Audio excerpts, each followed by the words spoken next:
Halliday finds a comfortable place on the rubber. Gets the sign from Rod Barajas. And it's time to play ball as Ian Kinsler swings and misses at the first offering. Here's Halliday 3-0. An ERA right at 3. Against Kinsler, a man coming off a whale of a week. He's behind 0-2. This past week, he hit .556 and made history against the Orioles on Wednesday, becoming the first player in the modern era with a 6-hit cycle game in 9 innings. The 4th Ranger to ever hit for the cycle. 0-2. Here's Doc running it in at the belt, and that skimmed Kinsler, so he trots down to first. Halliday trying to go inside with his sinker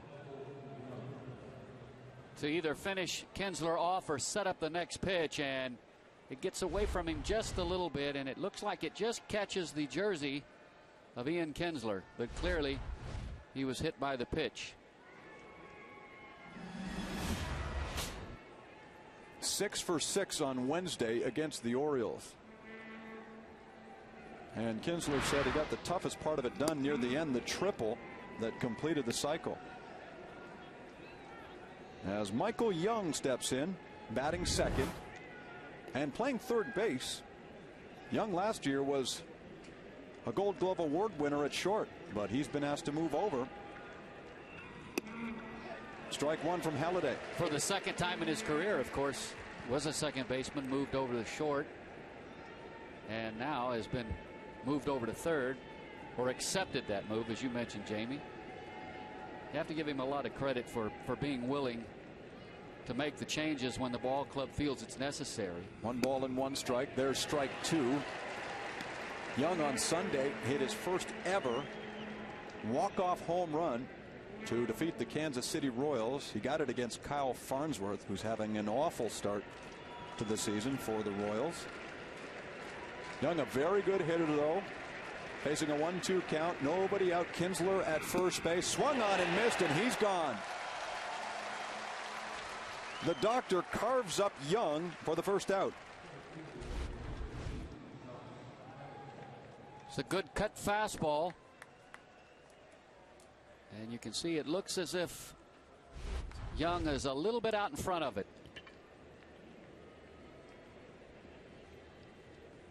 Well, that brings up the number 3 hitter, Josh Hamilton, who is 0 for his last 12.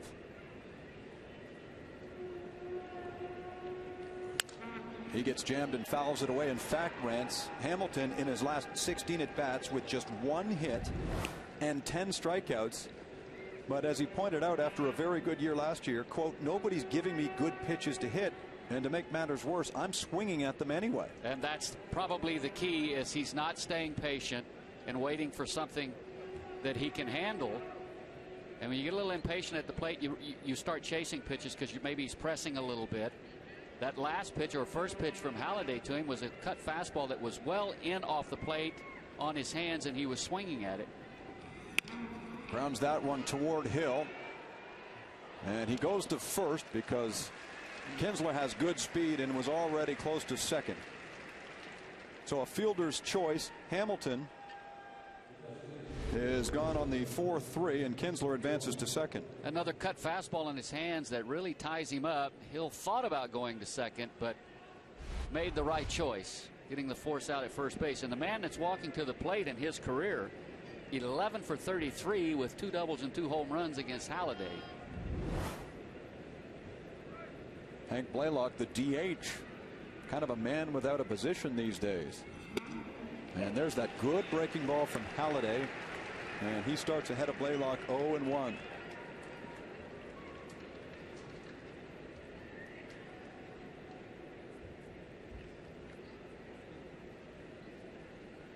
Roy with the pitch, and he gets a ground ball foul.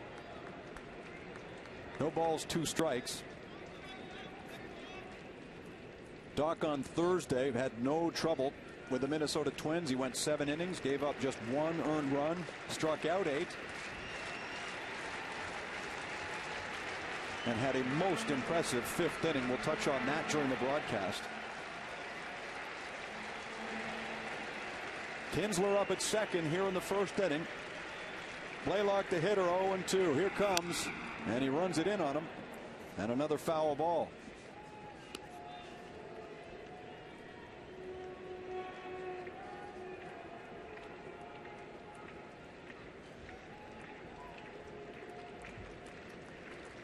That last pitch, based upon the pitch sequence, really opens up the door for Roy Halladay. He can go back in with the cut fastball if he chooses, or he could sink it away from Hank Blaylock. Here it comes, and it's caught by Barajas. A foul tip. Blaylock's gone, and that's the inning. Doc hits the first batter, but gets the next three in order. When we return, Scutaro, Hill, and Rios come to the plate.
Here's the local 9, and the Powers right at the top of the order. Scutaro and Hill have combined for 8 home runs. Tonight's lineup, the 9 of them combined against Brandon McCarthy, are a career 8 for 38 with just 7 singles and a triple. So, numbers-wise, the Texas Rangers starter looks pretty impressive. Career against the Jays. He'll see them for the first time this year. Brandon McCarthy has really struggled with injuries since coming over from the White Sox in a trade, but he has been better as of late. In his last 2 starts, he threw a little better than 100 pitches, and I think in his last one he threw 92, so he's starting to make some progress. 12 strikeouts and 11 innings of work. And for him to be successful tonight, he'll have to locate his fastball. Marco Scutaro is the first hitter up. 1 ball and 1 strike. On Sunday, his run of 13 consecutive games to start the year reaching base came to an end, although he reached on an error. It doesn't count in the category of getting on safely. Odd as it may seem, 1-1. And there's a pitch in for a 1 ball and 2 strikes count. The big lanky McCarthy, 25 years of age, born in Glendale, California, grew up in Colorado Springs.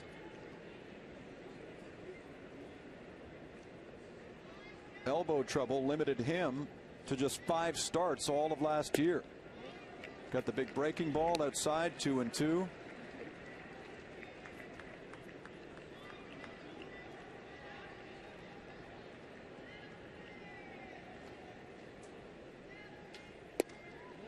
And he's away from Scutaro again. A full count. Marco's doing a very nice job leading off for the Blue Jays. He enjoys a .418 on base percentage. The 3-2 pitch, and it's ripped to left field, a base hit. Good contact from Scutaro.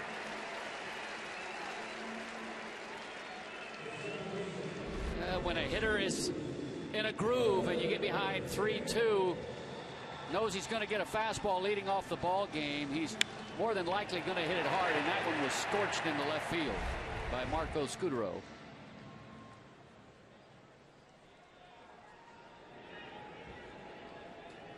And so with SCUTARO on, Rance, up comes Aaron Hill to face Brandon McCarthy. And Hill is having a great start to the year, hitting .365, 4 home runs, a team-leading 14 RBIs. And here's a guy hitting second because Cito Gaston likes his ability, when necessary, to hit in situations where he's trying to move guys over.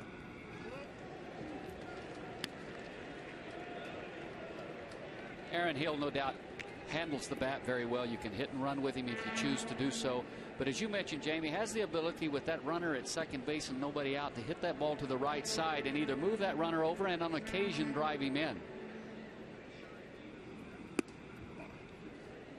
When you're hitting as well as Aaron is, do you even want him going up there thinking about trying to move the base runner over? Not right now in this situation. As well as he's seeing the ball, if he sees something he can turn on, he does have extra base power, and as you mentioned, 4 home runs. So if he gets something to his liking, let him go ahead and try to drive it. Here's the 1-1 pitch. Chopped foul by Aaron, a ball and 2 strikes.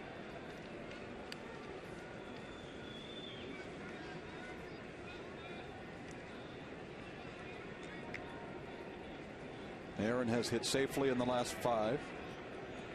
Tied for first in the American League with 23 hits. One of the co-leaders just led off for Texas, Ian Kinsler. Kevin Youkilis and Miguel Cabrera of the Tigers also started the day with 23 hits. Way up there with Aaron.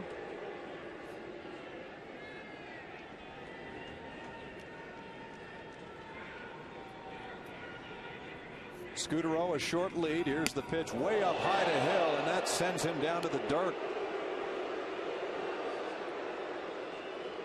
No intention by Brandon McCarthy. It looked like he just wanted to get the ball up above his hands. Ball gets away from him just a little bit.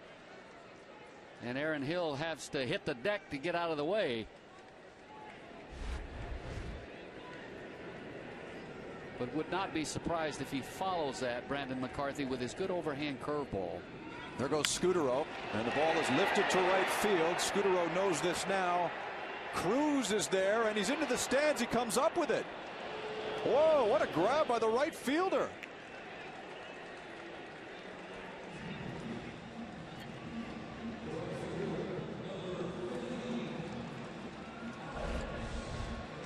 Outstanding play by Nelson Cruz. He has to go over, find the wall, and then stay with it. Outstanding play. Great reaction. Aaron's impressed. Not exactly a tip of the cap, but he's impressed.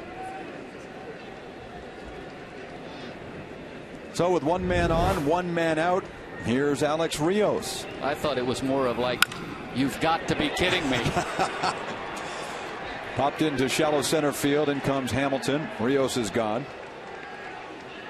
While we have a second before Vernon hits, let's look at the Rangers and see how they set up in the field. Burden left, Hamilton in center, CRUZ, who you just saw make a great play in right, Young at third, Andrus at short, Kinsler at second, Davis at first, Saltalamacchia behind the plate, and Brandon McCarthy on the mound this evening for the Texas Rangers. Vernon Wells, the number 4 hitter for the Blue Jays.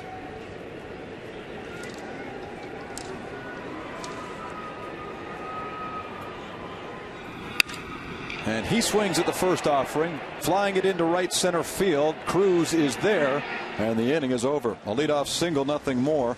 No score after 1.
Watching this ball game, answer some questions based on what you see for your chance to win a 52-inch Sharp Aquis LCD TV.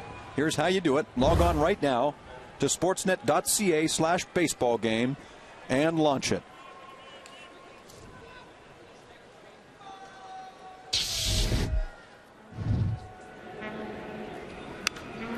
Welcome back to Rogers Center. Jamie Campbell is with Rance Mullenix and Sam Cosentino. We're glad you've joined us tonight. The Jays are 10-4. What a start. Facing the 5-7 Rangers. Here's their left fielder, Marlon Byrd. He fouls that off his foot. It rolls out toward Hill. And yet again an 0-2 facing Roy Halladay. Marlon Byrd, Nelson Cruz, and then Chris Davis will come up for Texas in the inning.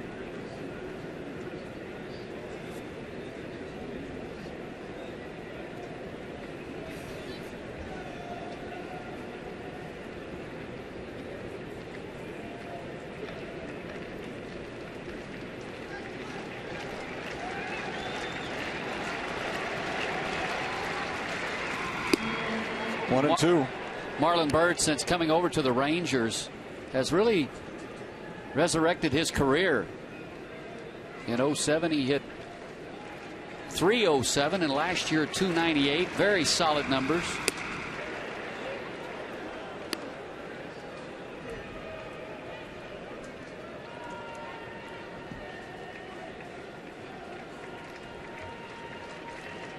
Two balls and two strikes. Here's Halladay into his windup. The pitch to Byrd, and it's hit to right field very softly, fooling Alex Rios. He comes in, it drops in front of him, and now Byrd charges for second. Overbay's not in time. And a double for Byrd to lead off the second inning. What happened there? Not sure. It looked as if Alex Rios doesn't get a real good jump. You see there, he momentarily started to break back. I don't know if the fact that the ball was hit off the end of the bat, a big swing off the end of the bat, and he thought it was going to be at least a routine fly ball. But it falls in front of him after the late jump by Rios, and then had trouble handling it. Allows Byrd to move into second base with a double. If he's able to short hop it and field it cleanly, he would most certainly held him at first base.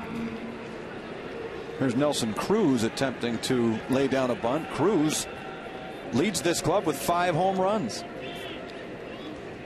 The Rangers know that runs are typically at a premium against Roy Halladay, so you have an opportunity here maybe to pick up a cheap one if you execute, bunt him over, maybe get a sac fly.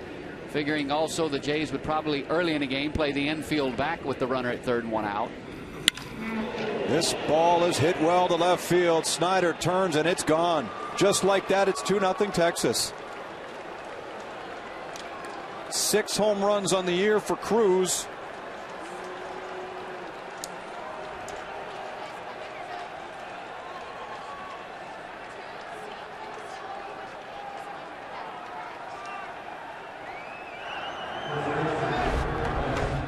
It's a sinking fastball, and a nice job by Cruz to pull his hands in to get the barrel of the bat on the baseball, and there was no doubt about that one.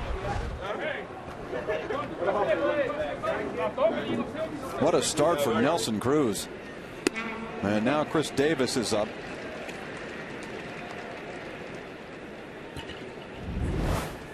Davis is the American League strikeout leader. He's whiffed 18 times.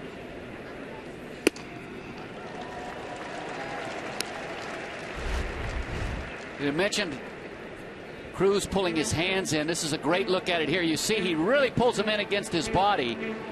And that does two things. It allows him to get the barrel to the baseball and keep it fair. I stand corrected. 19 times now. 19 whiffs for Mr. Davis. He was able to keep his hands inside the ball and drive it out of the ballpark. He looks like he chokes up on the bat. He did there.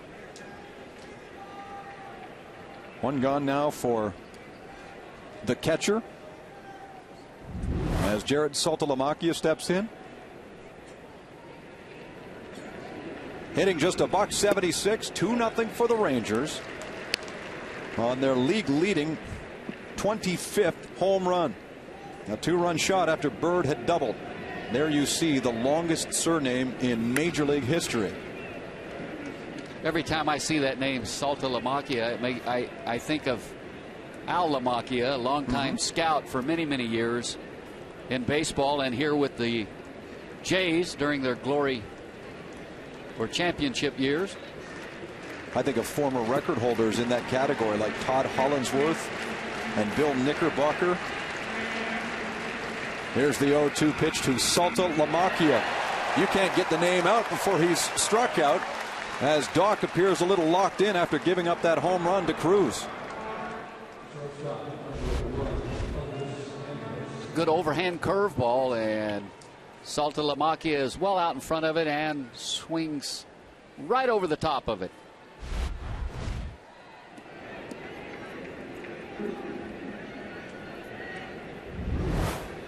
In steps rookie Elvis Andrus. And he grounds it right back to Halladay. But Doc gives up a home run, and Texas has an early lead.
Rangers standing 6'7" and weighing just slightly over 200 pounds, just barely, Rance.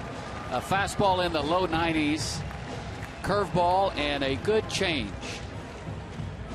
And control is key for him, especially as mentioned earlier with the fastball. And a good sign is he had been previously pitching at about 87, 88 with his fastball, and the velocity's gotten better. It's up to, he's pitching between 89 and 92. So that's a good sign that maybe he is finally fully recovered from the arm injuries. There's Adam Lind, the designated hitter. Adam didn't play on Sunday in the 1-0 victory against the Oakland A's. He came right out of the gates with 6 runs driven in on opening day in that victory over the Tigers. 3 balls and no strikes as he faces McCarthy.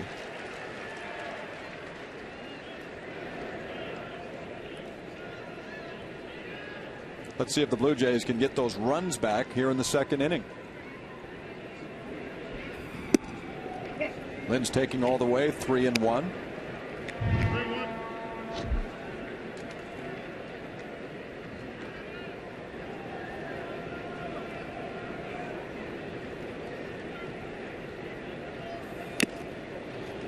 Three balls, 2 strikes.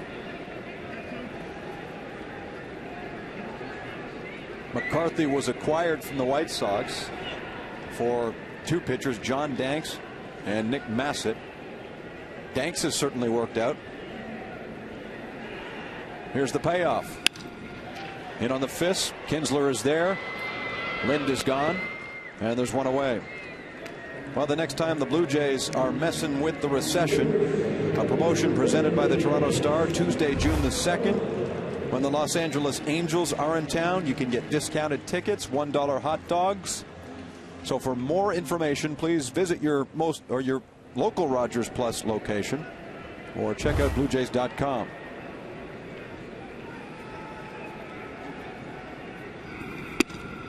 Scott Rowland is the hitter now. Rowland is 1 for his last 12 after hitting .357 on that road trip through Cleveland and Minnesota.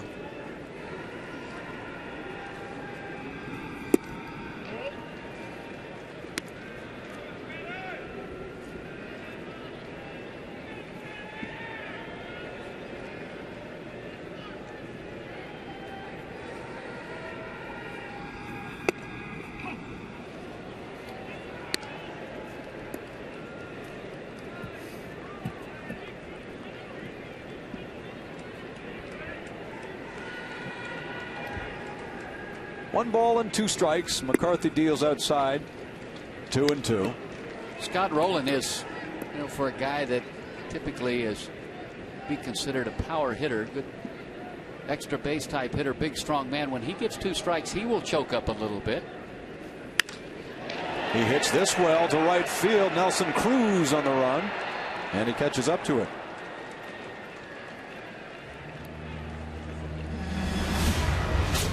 So 10 victories and 4 losses. Same record on the road as they have managed here at Rogers Center. The only real difference there, Rance, is they seem to have hit a whole lot better on the road than here at home. Very interesting. A 242 here at Rogers Center and well over 300 while out on the road. And that usually is not the case. You can almost usually reverse those numbers.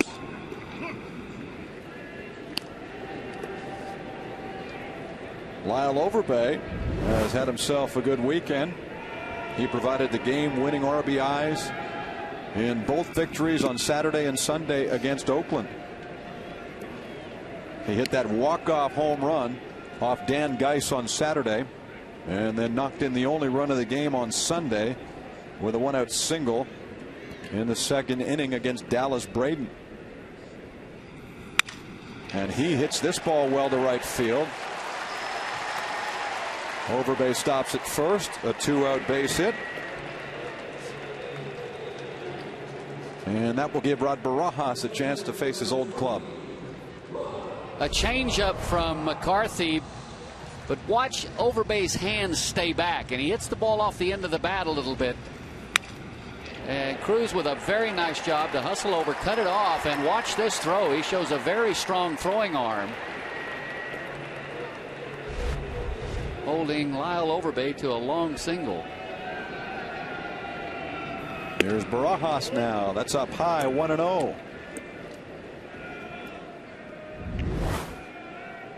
Rod with 8 hits and 34 at bats. 3 doubles thrown in.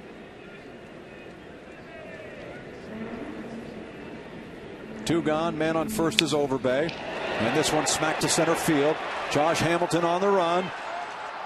And he comes up with a running grab. Oh, what a play by the center fielder. We've seen a couple from the Texas outfield so far tonight.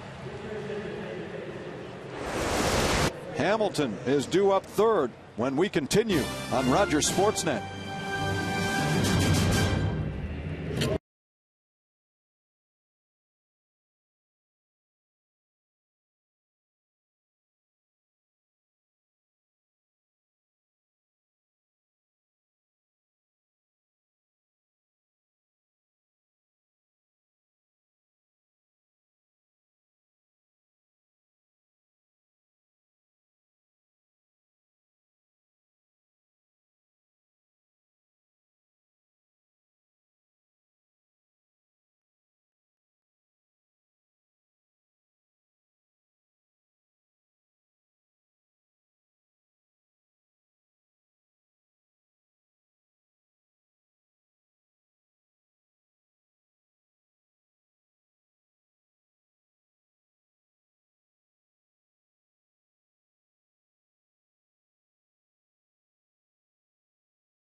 Tonight, our guests of Trillium Gift of Life, courtesy of TD Canada Trust.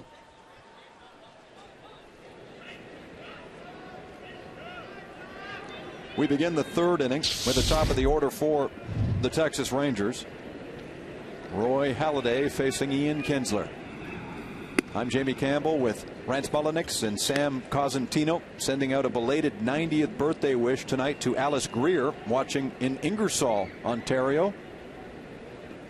The home side down 2-0 as Kinsler comes back up there. He was hit by a Halladay pitch in the first after falling behind 0-2.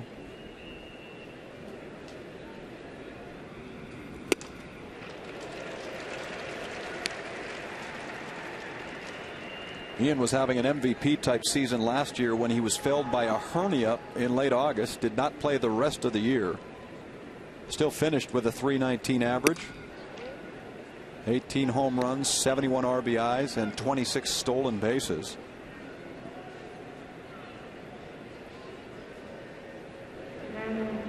Three and one is the count. Here comes Halladay with the pitch, and he gets a fly ball to center field. Wells puts Kinsler away.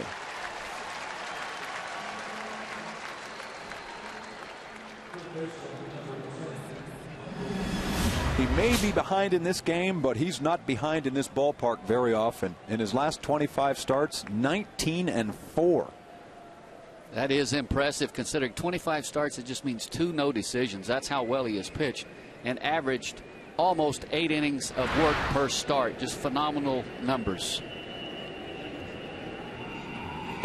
That last pitch, by the way, to Ian Kinsler was not a real good from Roy Halladay. He got away with a mistake there, left the ball up and in the middle, but fortunately for him and the Jays, Kinsler got under it. Halladay struck out Young his first time up on a 1-2 curveball.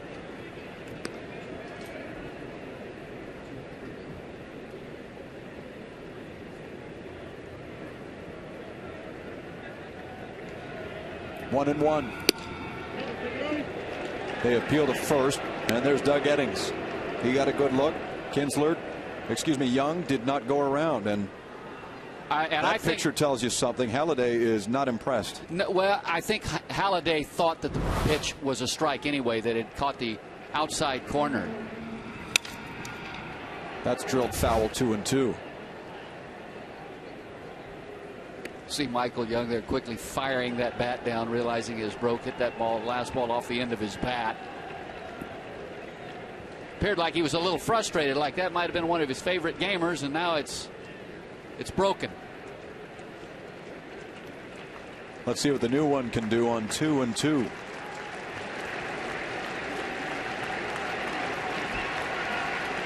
Here it comes. Little weak roller. Hill charges quickly and underhands to Overbay. You know, Rance, it's not hard to tell when Halladay isn't happy. After he gave up the home run in the second and then struck out Davis and Saltalamacchia, he got the Elvis Andrus comebacker and fired it to first base. When he's frustrated up there, you can see it. He does at times wear his emotions on his sleeve.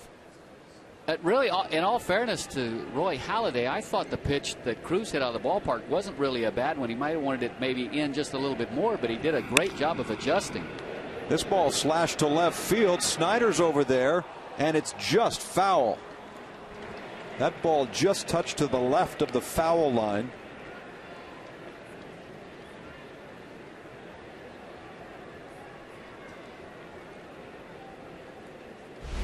How close is this?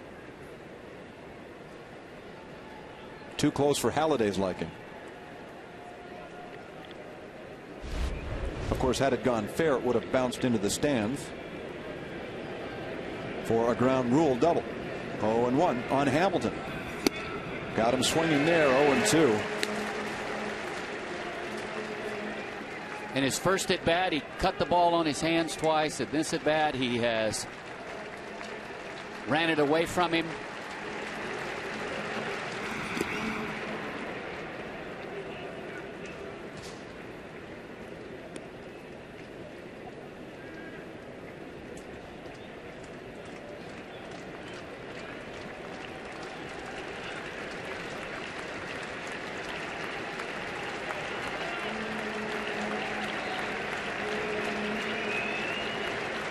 Here's Doc with a 1-2. Got him. Say so long, Mr. Hamilton. A strikeout victim for the first time tonight. A 1-2-3 inning for Halladay as the Blue Jays bring their bats back to the plate when we continue on Rogers Sportsnet.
The fastest and most reliable period so far after 14 games. The Jays have a plus 29 run differential. That's best in the American League, second in all of baseball.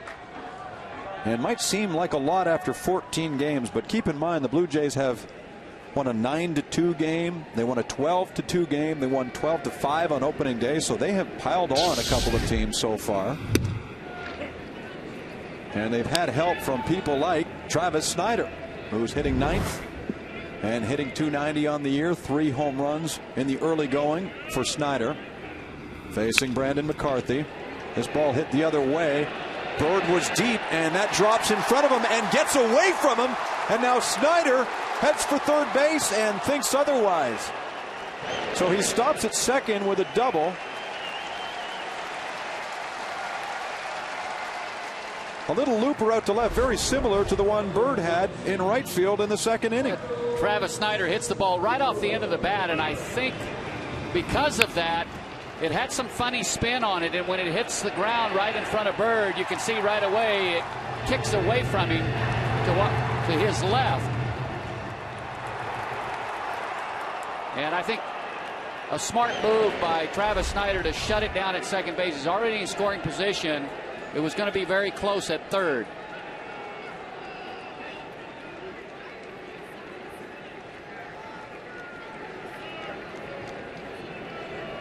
So Marco Scutaro now.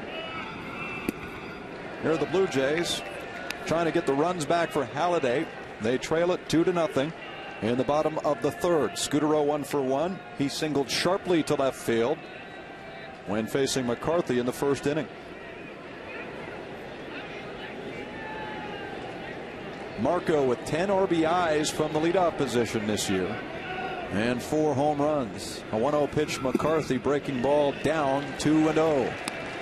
And if you're the Jays hitters, and I'm sure that they have probably picked up on this at this point in the game, McCarthy has not been able to get his breaking ball over with any kind of consistency. As a matter of fact, I'm not sure he has a called strike with it so far tonight, so that pretty much makes him a fastball pitcher, and you can really dial in on that. 2 balls and a strike, and that fastball comes in at 91. He's also got the changeup, one that Overbay hit to right field. I believe Marco Scutaro there, 2-0, was taking all the way. You know, trying to work the count a little bit. Knows he'll probably get another fastball here. At least he'll be anticipating one. 2-1. That breaking ball misses. And it's 3-1. And this is sometimes where a pitcher, if he's not getting his breaking ball over, why pitch yourself into trouble Here 2-1, trying to throw it for a strike. You know it's a fastball count for the hitter, but now he's really put himself in a difficult situation with a 3-1 count. And he throws it up and in for ball 4. So if you want to try and get a feel for that curveball again, don't throw it in a 2-1 count. Exactly. Right now is not the time to be trying to find it. If it hasn't worked for you, you know, that you've been effective with the fastball and occasionally mixing in a changeup here or there, stay with it.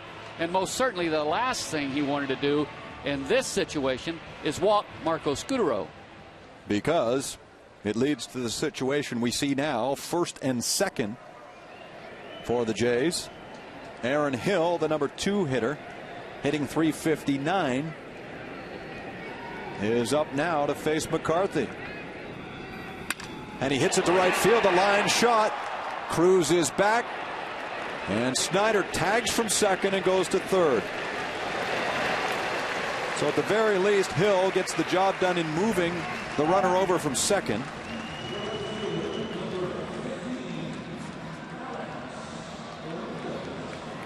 Let's go downstairs where we find Sam Cosentino.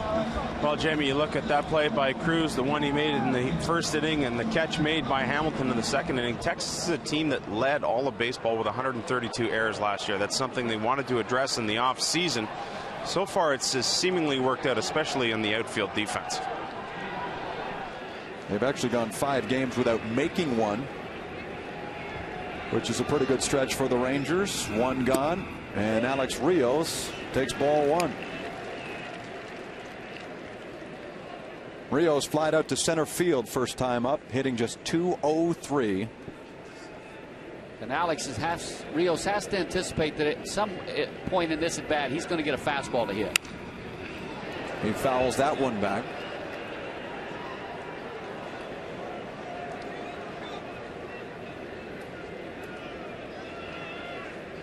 Cito Gaston made 2 points about Rios. One, he's not getting his hands started in time, and he's taking fastballs that he should be attacking.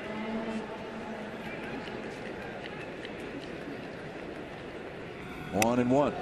Speak to the importance of getting your hands started in time. Typically, if you don't load up soon enough, you're going to rush out, and that means you're going to get out on your front side. And it's better to load a little early as opposed to a little bit late. And you need to have a little bit of negative movement. What I mean by that, a little movement going away from the pitcher in order to have some positive movement going forward. 3-1. And all of a sudden it seems like McCarthy here, since he's gotten a little trouble in this inning, that front side is really flying open and his arm is dragging and he can't get on top of the ball and locate the fastball.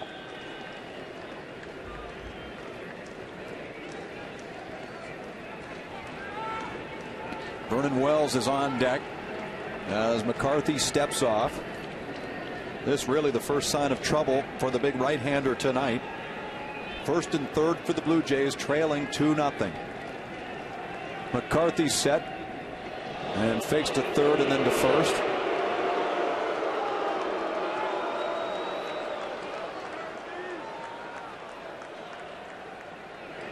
And if you're Rios here, 3-1, you know he's struggling. This is where you really, one pitch, one zone.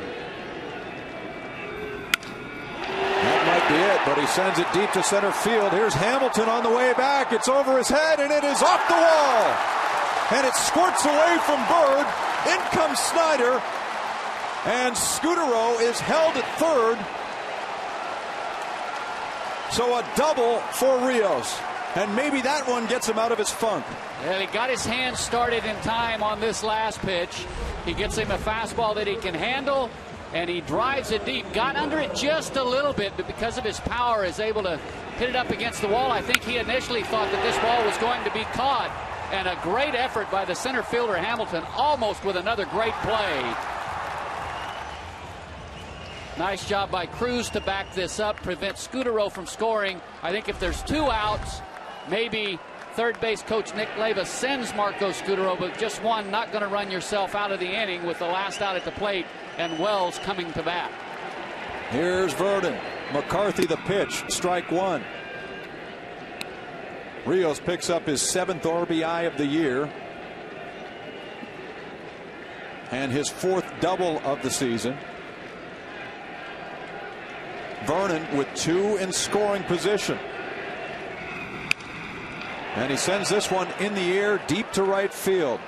SCUTARO tags. CRUZ has a good arm. Here comes the long throw in, and he slides in safely. A tie ball game.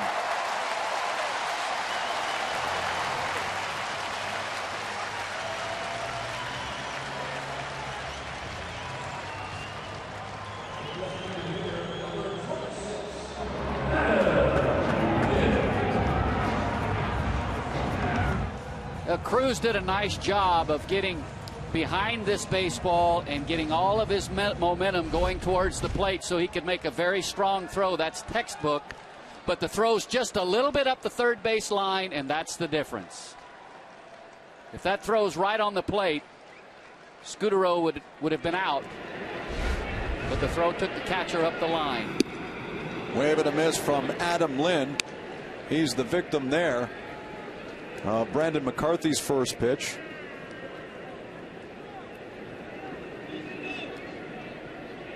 So the Blue Jays tie it here in the 3rd. The runs driven in by the 2 men paid to do it, Rios and Wells. 1-1 on Lynn. Alex is standing over there at third base, representing the go-ahead run, with 2 out in the 3rd inning. 1 ball and 1 strike on Lynn. That pitch is up 2-1. Keep this in mind. The Blue Jays this year have scored 43 runs with 2 out in an inning. Yes, talking with Cito Gaston about Adam Lynn, and he told me that Adam Lynn has as good approach at the plate as anybody on this ball club. He will go to the plate looking to hit a specific pitch, and he has very good patience. He'll really stay with his plan.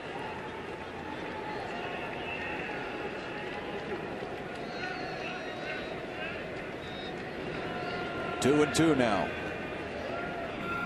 Breaking ball gets him.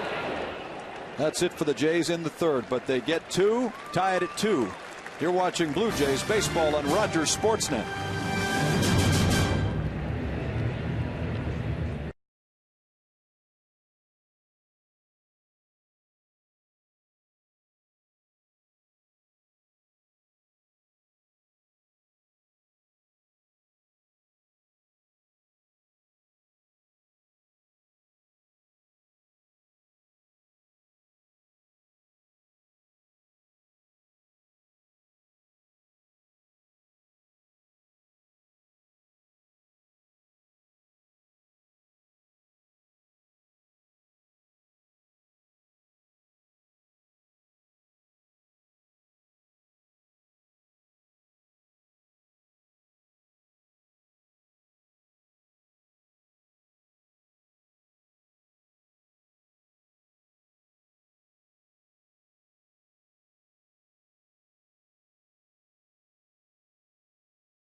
Calendar Sunday, May the 3rd. The Blue Jays tackle the Orioles. A 1 o'clock start. The first 5,000 kids 14 and under receive an Aaron Hill t-shirt courtesy of Nestle and 680 News. 416-341-1234. That's the number of the ticket office here at Rogers Center. Business hours, of course. To left field goes Blaylock, and he's going to turn for second. Snyder goes over to get it. Blaylock heads for second base with a double, and that's the way the Rangers begin the 4th inning.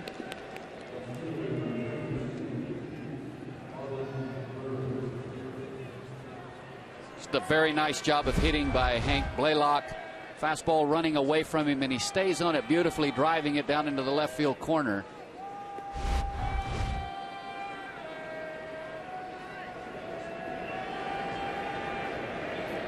So the Rangers come right back after watching Toronto score twice and quickly get a man in scoring position for Marlon Byrd. And he hits this to right field. Rios is over. Blaylock tags, and he's up to third base. Just like that, man at third, less than 2 out for Texas. Nice job of hitting by Marlon Byrd.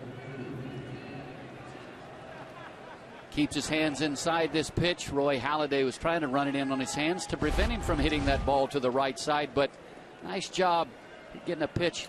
See, keeps his hands inside it and takes it right into right field, deep enough to move the runner over to third with 1 out. And that's unselfish baseball. That's a player right there that says the team is more important than my personal stats.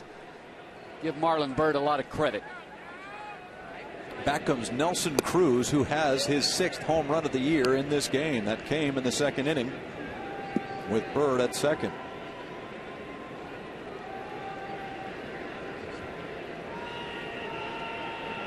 Infield drawn in for the Blue Jays. Swung on and missed, 1-1. And Cruz has been around. In a 9-year span, he was traded from the Mets to Oakland to Milwaukee and then on to Texas. 1-1 pitch, taken foul. In fact, he didn't even get to the big leagues until his 8th year professionally, getting into 8 games with the Brewers back in 2005. But here is last year's Pacific Coast League MVP with Oklahoma, hitting .342 and 37 home runs in 103 games. It is amazing that it's taken him this long. 1-2 pitch off the plate. When you look at his tools, the pop that he has in his bat, his throwing arm, and he's impressed us defensively tonight also. Makes you wonder what has taken so long for Nelson Cruz to get to the big league level and establish himself. I don't think he's going to see the fastball running in on his hands again. If Halladay goes there, he'll make sure he gets it way in. Enough to move him off the plate. 2-2, and that is dribbled foul underneath the legs of Barajas. So 6 home runs for Cruz. The American League leader starting the night is Carlos Quentin of the White Sox. He started the evening with 7. And Doc's thrown 50 pitches so far.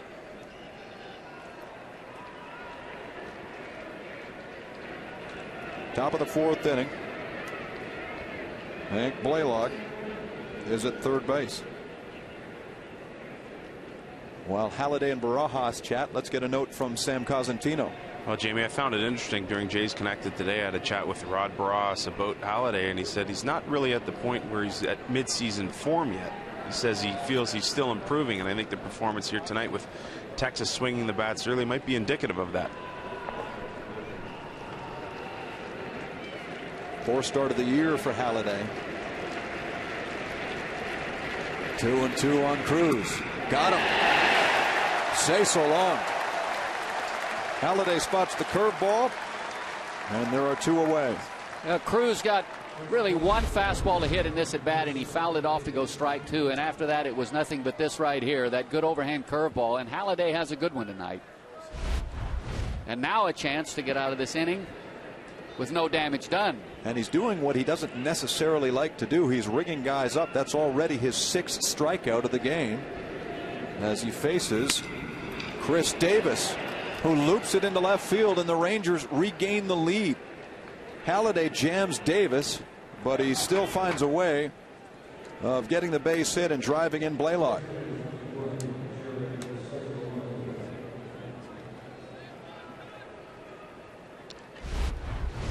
It's a good pitch. He had it on his hands, but he's able to muscle it over the head of the shortstop. You could clearly see there it hit Davis about where the label is at on the bat. But he'll take it. Here's Jared Saltalamacchia again. 0-1 on the catcher. Halladay's curveball is effective tonight. He's certainly throwing it for strikes. Gets ahead of Saltalamacchia. Davis at first. Ground ball to Hill. He moves to his left, throws to Overbay, retires the catcher, and Halliday in the fourth gives up a run on 2 hits.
Known as the Mississauga Twins, and the board of directors have decided to gather in one of the private boxes here at Rogers Center.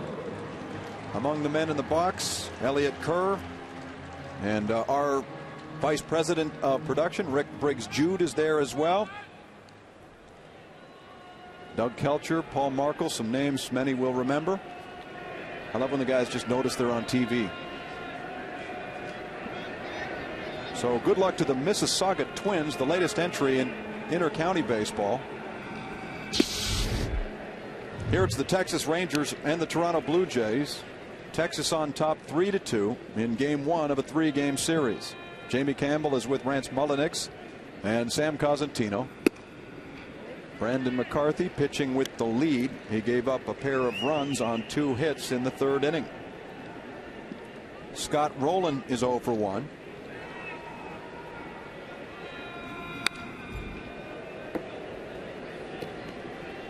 Well, the Blue Jays have been winning every different way.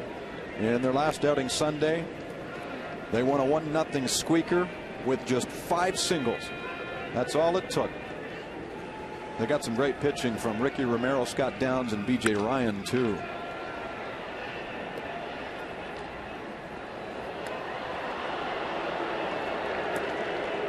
McCarthy took a no decision last Tuesday in a 7-5 extra inning loss to the Orioles. So he hasn't pitched in a week. He's working on lengthy rest here. It's 3 balls, 2 strikes. He won his first start on April the 9th against Cleveland, going 5 innings against the Indians. When he left the game, he was well ahead, 11-3 at that time. So the Rangers had offered up some support. 3-2 pitch headed toward right field, and it falls harmlessly out of play. As mentioned, McCarthy was out for most of 2008 with right forearm inflammation. He only made 5 starts after getting recalled in late August.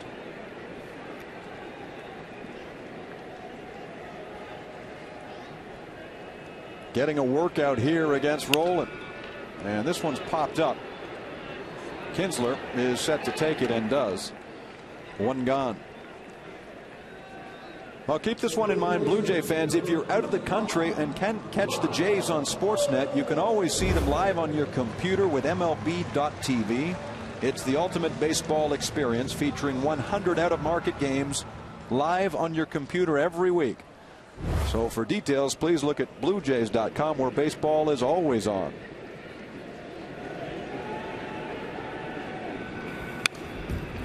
Overbay now rips it foul. He singled to right field in the 2nd inning. it appears that McCarthy, although he's 90-91 with his fastball and not overpowering, seen a number of swings from the Jays tonight where it looks like they just aren't able to quite catch up with it. And so his delivery, he must be a little bit tough to pick up, or the fastball is a little sneaky. It gets on you a little quicker than you're anticipating.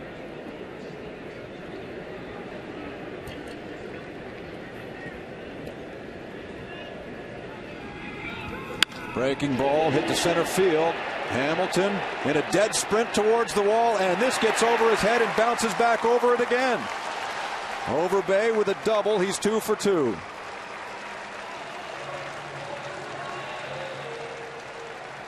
Over his last 5 games now, Lyle Overbay's really started to pick it up. And a hanging breaking ball, and he just drives it over the head of the center fielder, Hamilton.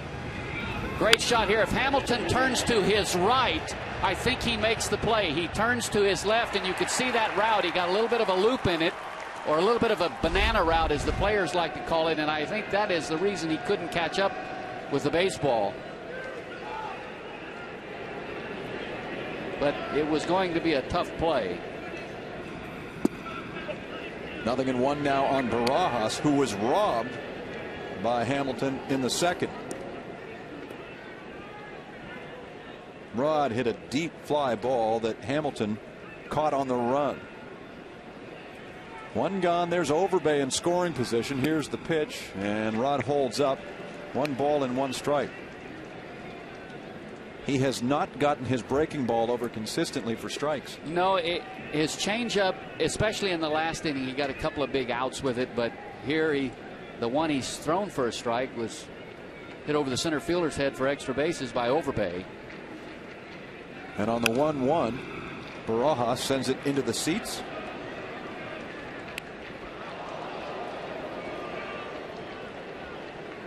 This is a Texas Rangers team that has traded away a lot of good young pitchers in the last little while. They've dealt Edinson Volquez now with Cincinnati. John Danks came to the White Sox for McCarthy in a package. Armando Galarraga now with Detroit, their best pitcher at one time was with Texas. And look at Barajas swinging from the heels. He's gone on strikes. 2 gone.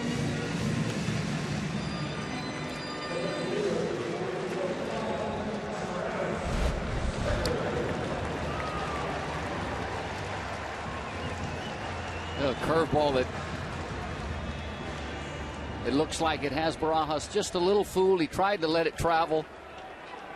Maybe let that one get a little bit too deep.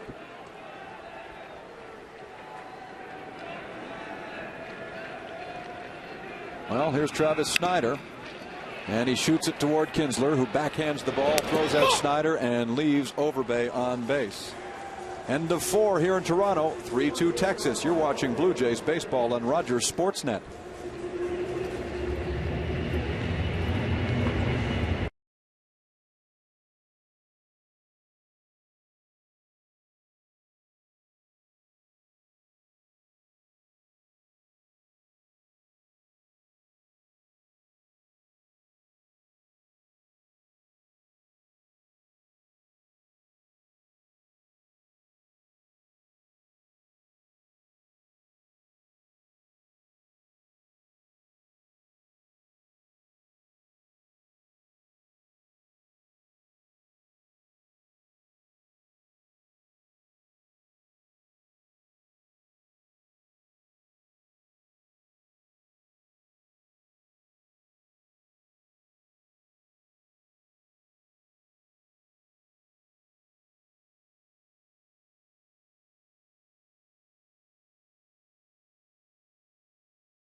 Bat Girl. It's a contest. You need to share your story as to how you go to bat against breast cancer and how you've done that in your life. A winner will be selected from each Major League Baseball team and will participate in a pregame ceremony on Mother's Day.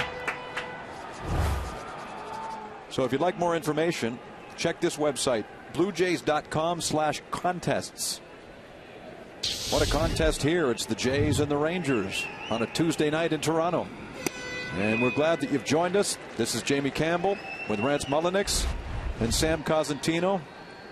The young man with a glove tried to make a catch and missed in a big way. Oh my goodness.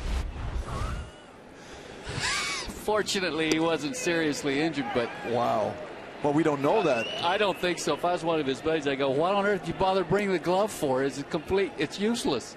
He completely whiffed. There he is with an ice pack. And oh, look at that welt as Andrews lines out to short.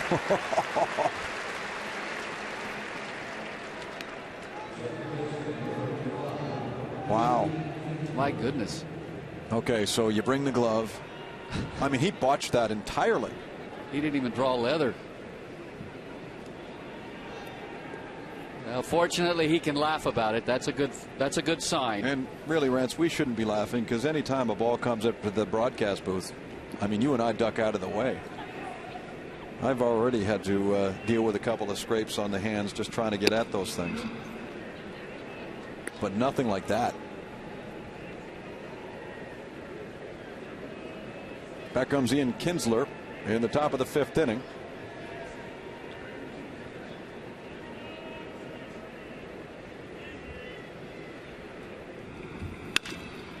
Grounded to Scutaro. Kinsler has gone 6-3.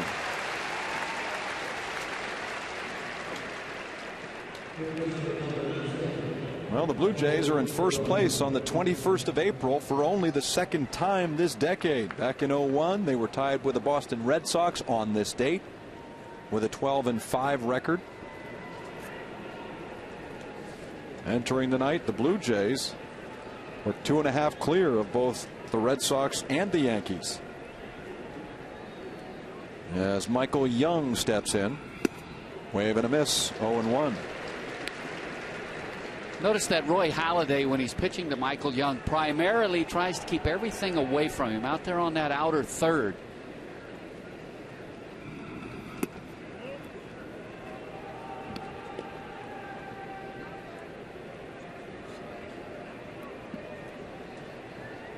One ball and one strike. Young is 0 for 2. Here's the curveball. A ball and 2 strikes. It looks as if Roy Halladay feels like, based upon a scouting report or something that he's observed, that that's not his strength. Michael Young's strength is not out there on that outer third. You can see the front side, the front foot of Michael Young lands a little open, so that would lead you to believe that his strength is middle in.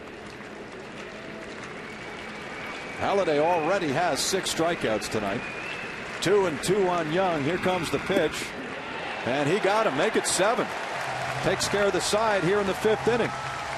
Back come the Blue Jays to hit in the last of the inning. Scutaro, Hill, and Rios come to the plate. You're watching Blue Jays baseball on Rogers Sportsnet.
For game 2 of this series, as left-hander Matt Harrison, who's 0-2, takes on left-hander David Percy, who has struggled out of the gate. Percy is 0-1 with a 6.46 ERA. Our friend down there continues to ice down.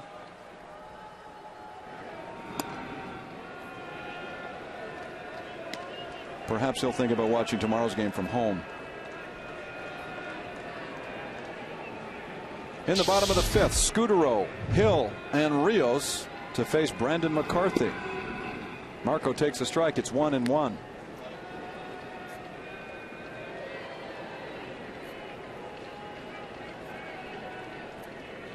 A single in the 1st inning. He was left on base. Marco walked in the 3rd and came around to score on Vernon Wells' sacrifice fly. He pops this one up. And here's CRUZ. Initially, Chris Benson was supposed to start tomorrow's game for the Rangers, but he came down with a case of elbow tendonitis, and so they'll skip his start and move Harrison up. That means Kevin Millwood starts the final game on Thursday against Scott Richmond.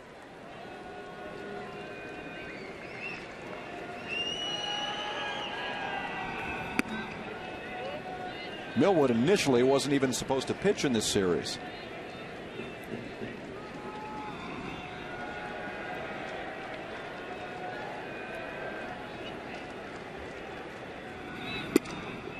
Strike one on Hill.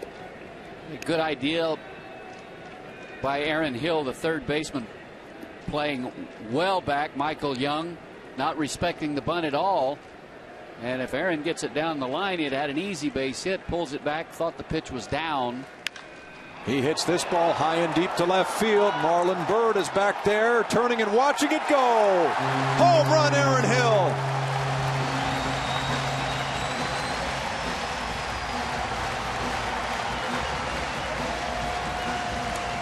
A team leading 5th, and this game is tied once again.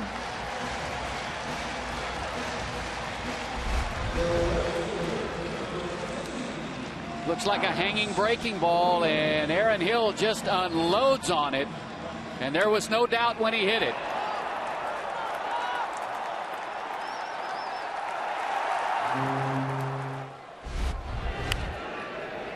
So Alex Rios hopes to follow. Rios doubled in a run in the 3rd. He's 1 for 2.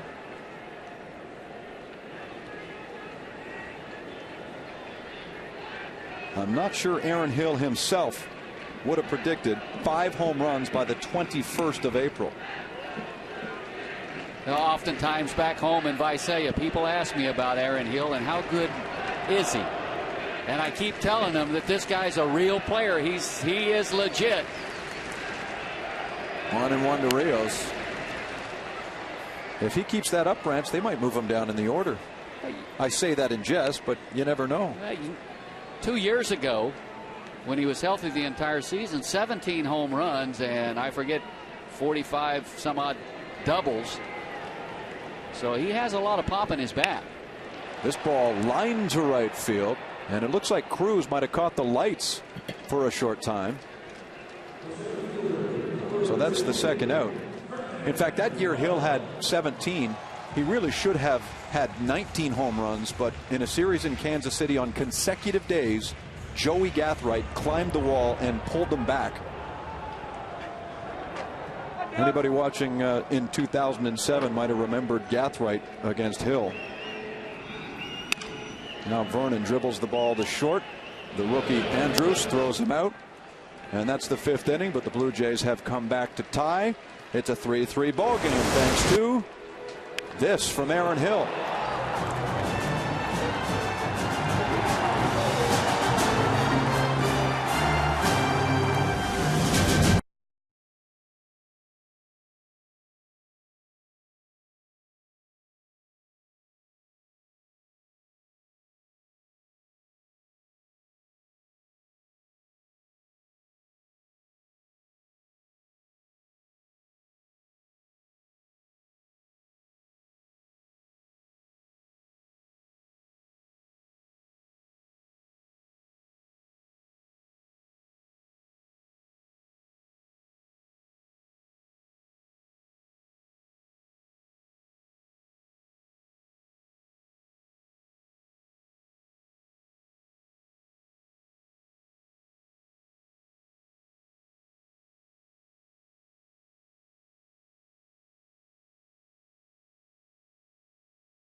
zone.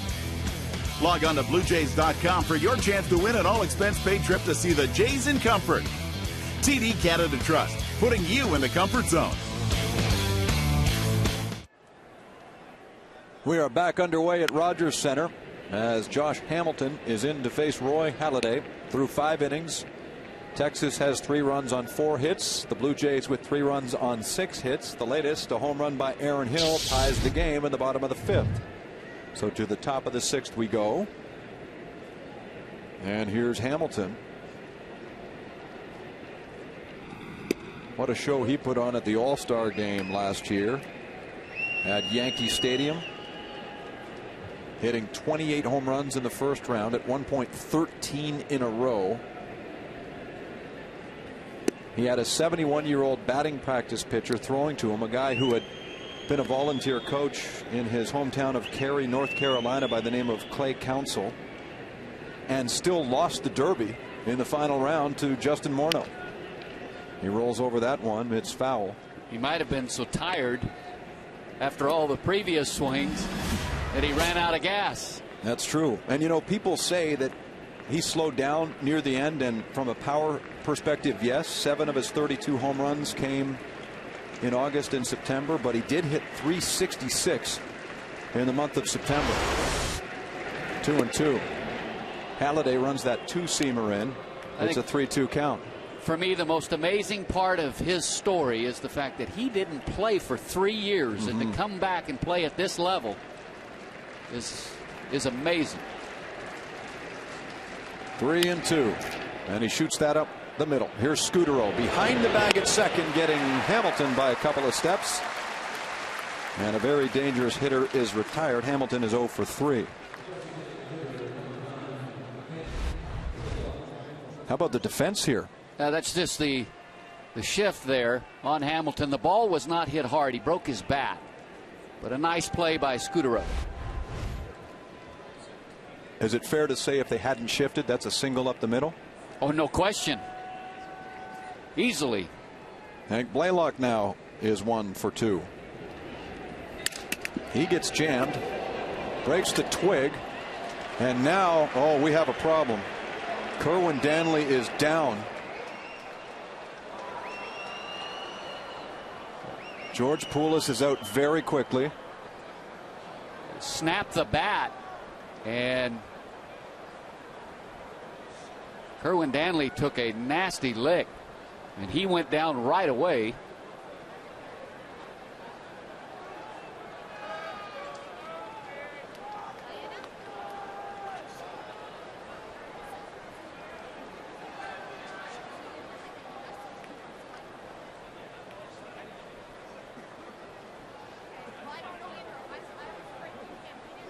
There's some paramedics here stationed right near the dugout, and they're out very quickly. So as they tend to Mr. Danley, we'll take a break on Rogers Sportsnet with the Blue Jays and Rangers tied at 3.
That is the home plate umpire, Kerwin Danley, getting some assistance from the training staff and paramedics here at the stadium after this happened. Hank Blaylock, the designated hitter, and watch where the top end of the bat comes around and hits Danley square in the mask.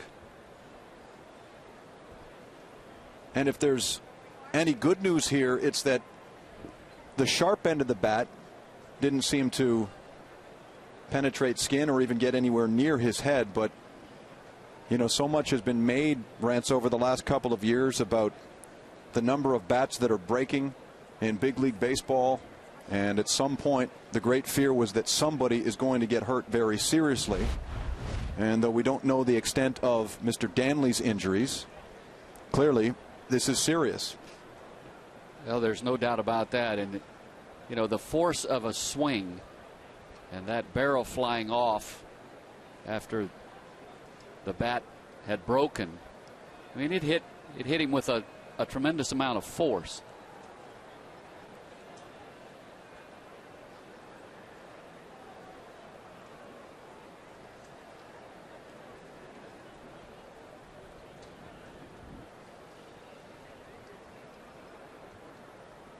So as concerned players look on from both benches, we'll take another break and continue with Blue Jays baseball on Rogers Sportsnet. Stay with us.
And is having words with one of the other officials. I believe that's Hunter Wendelstedt, as George Poulos, who is the Blue Jays athletic trainer, is nearby. Clearly Mr. Danley is alert and conscious, and unfortunately this is something that has occurred to Kerwin Danley before. And you might recall this incident last year in a game in April between the Dodgers and the Rockies. And as Danley is carted off, Kerwin Danley on April 26th of last year took a 96-mile-an-hour fastball from Brad Penny in the head and was carried off the field, spent a night in hospital, and recovered. But there were some concussion-like syndromes, and he did not return to umpiring until early June. So Danley missed well over a month, and so it's not a good thing to see when something like that occurs again, as Aaron Hill himself would well know. That first concussion, if it's serious enough, can have long-term and lingering repercussions. To see it happen a second time to someone like Kerwin Danley is very, very sad and very unfortunate, and obviously all of us here wish only the best to Mr. Danley at this point. But there are now some long faces both in the dugout and in the stands here as players have come off the field, including Roy Halladay, And Hank Blaylock, who is the man who snapped the bat and caused this very unfortunate incident. So there's quite clearly a delay in the proceedings here. And now the umpires will talk about their assignments. Dana DeMuth is the crew chief, and one of them is going to have to go in and get some equipment to work behind the plate. Well, one of them, and I'm not sure which one, left right away after the injury to Kerwin Danley. I'm sure to go put on his gear to go back behind the plate. And normally there's a backup umpire on hand, a fifth umpire, for occasions like this. So time will tell us if in fact there will be a reserve out there working the field. And I think they're letting Halladay know that they'll be ready to go here shortly. So if he wants to go back out and start cranking back up. I stand corrected. There's not normally a backup. What we've seen before is during the final game of the odd series, the crew that's going to work the next series will often be in town ahead of time, and we've seen situations where umpires have had to leave and one member of the crew from the next series has come in and acted as a replacement.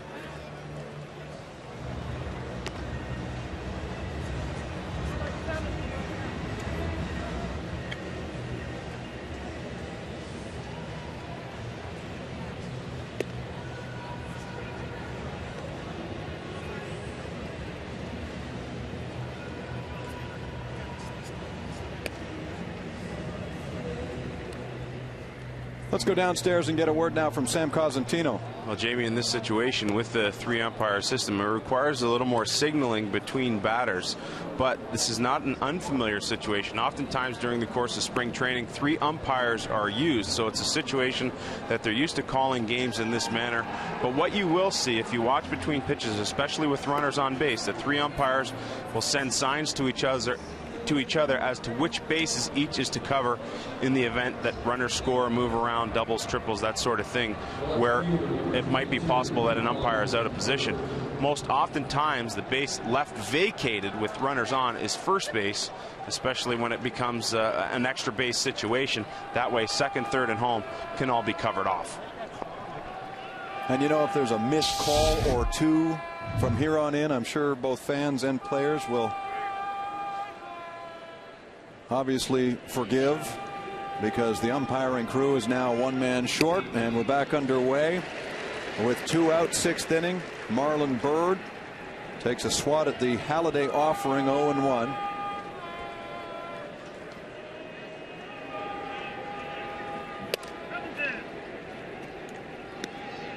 So Hunter Wendelstedt, who was at second base, is now equipped and standing behind Rod Barajas, acting as the home plate umpire. He calls a strike, and it's 1-2 on Byrd. You're not going to yell at me. I'll pick somebody. That's not going to happen, Ron. And already he's getting business from the Texas dugout. Barely on the job, and Ron Washington apparently is giving him the gears. Yeah, he's probably not in a good mood to begin with due to the injury to Kerwin Danley, so short fuse right now. He's not going to put up with much. Breaking ball right back at Halladay off his leg, and it's a base hit for Byrd. Here's hoping the doctor's okay. The ball wasn't hit very hard, and Roy Halladay, he does not finish in a position when the ball's hit right back at him to feel the baseball. Here's a great look at it. You can see he's not in any kind of position at all, and we've seen this happen to Roy Halladay before. Now, if the ball's in front of him and he has to come off the mound, he's pretty athletic and does a pretty good job. But when it's hit back at him, you can see the way that he lands. He's just not in any type of fielding position. That seemed to hit him right in the left shin. So there's 1 on and 2 out now for Nelson Cruz, who has homered in this game. His home run in the second, the first given up by a Blue Jay pitcher in a stretch of 32 innings. 1-0. 1 ball and 1 strike.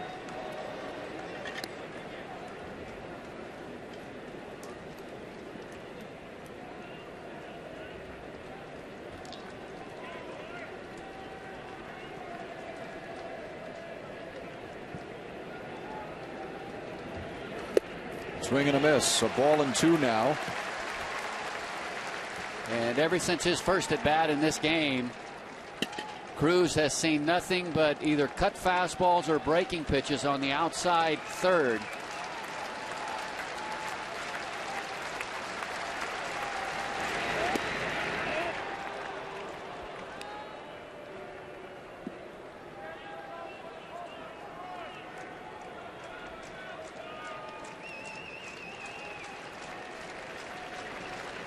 Two and 2.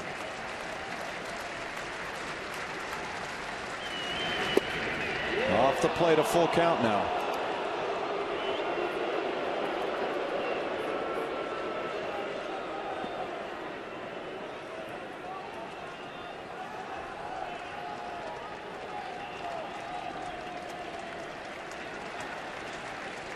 Runner goes. Here's the payoff. Swung on and missed. Strike 3. Halliday gets him. And that is strikeout number 8 on the evening. It ends the top of the 6th inning. We go to the bottom half with this game tied at 3. You're watching Blue Jays baseball on Rogers Sportsnet.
Finishing up the series, if you sit in the ladies' night out section, you get the blue baseball cap.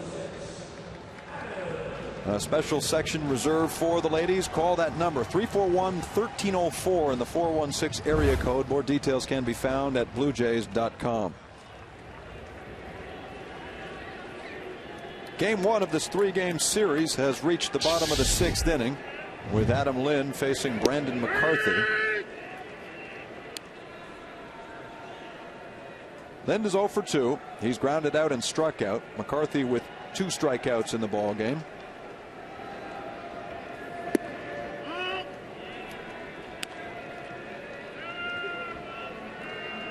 Over parts of 2 seasons with the White Sox, McCarthy went 7-9. That's chopped out in front of the plate, rolling down the line and rolling foul. In fact, in 05, he was brought up around the midway point of the season by the White Sox and went 3-2 in 10 starts, but was left off the postseason roster. And of course, the White Sox went to the World Series that year and defeated Houston.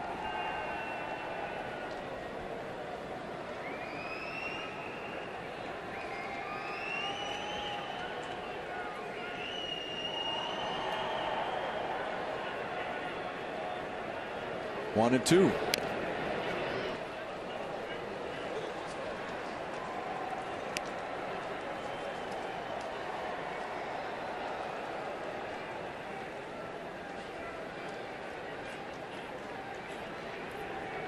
He's pitched Adam Lynn very tough this evening. He jams him there, and that's sent foul. Last time up, he struck Lynn out with a very good changeup. And in this at bat, he's had a fastball and then a changeup he was out in front of, the one that he just dribbled foul down the right field line. And he followed that up with a good curveball that Lynn was able to fight off. That's down low, 2 balls and 2 strikes.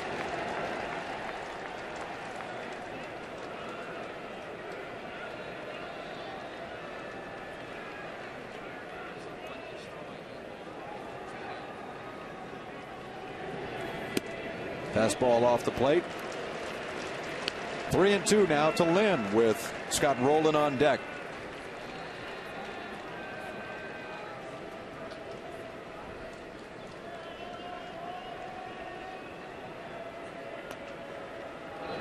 Here it comes down the middle and sent foul. Sam Cosentino, do you have something? Well, Jimmy, just in touch of Brandon McCarthy and Rance, you talked about it earlier. Based on my seat here, about 11 rows behind home plate, pretty good deception on his part. He seems to hide the ball particularly well. It's making it tough for Blue Jays hitters to get good looks. He's having quite a battle here with Adam Lynn. It looks like the Rangers, at least temporarily, had everyday Eddie Guardado up and throwing in the bullpen, as McCarthy has now thrown 83 pitches.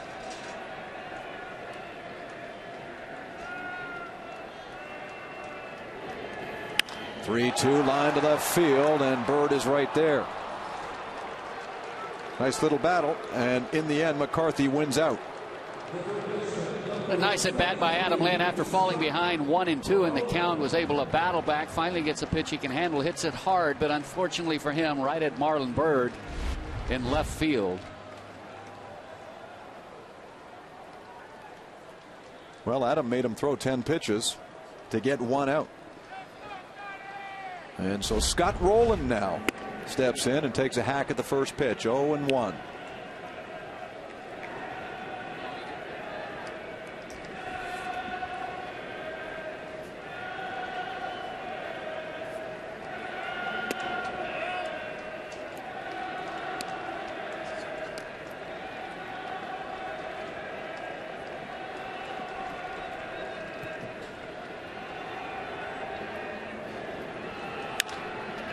Popped him up into right field. 2 gone. And Rowland is 0 for 3.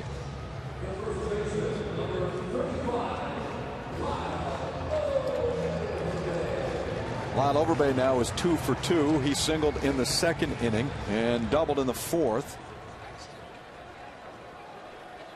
Facing McCarthy with 2 away.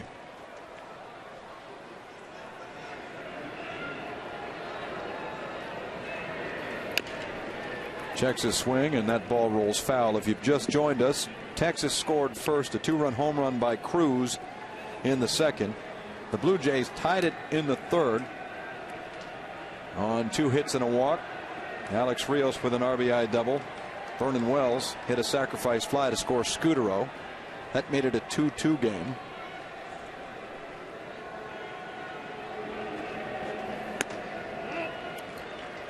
The Rangers reclaimed the lead in the 4th. A 2-out single by Chris Davis brought home Hank Blaylock.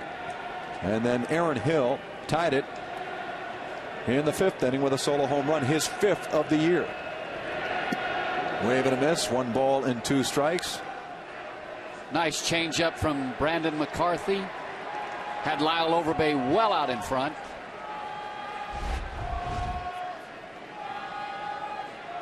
See the good late movement going down and away from the left-handed hitting Overbay.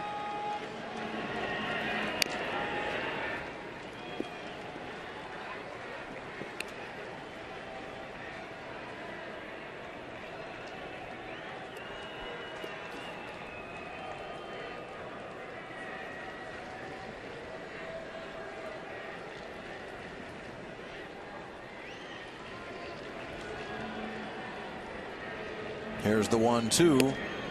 Now 2-2.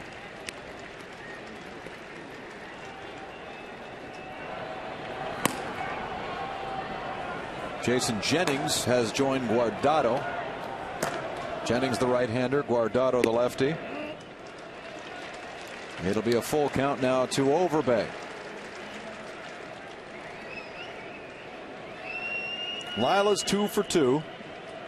Looking to keep the inning alive here.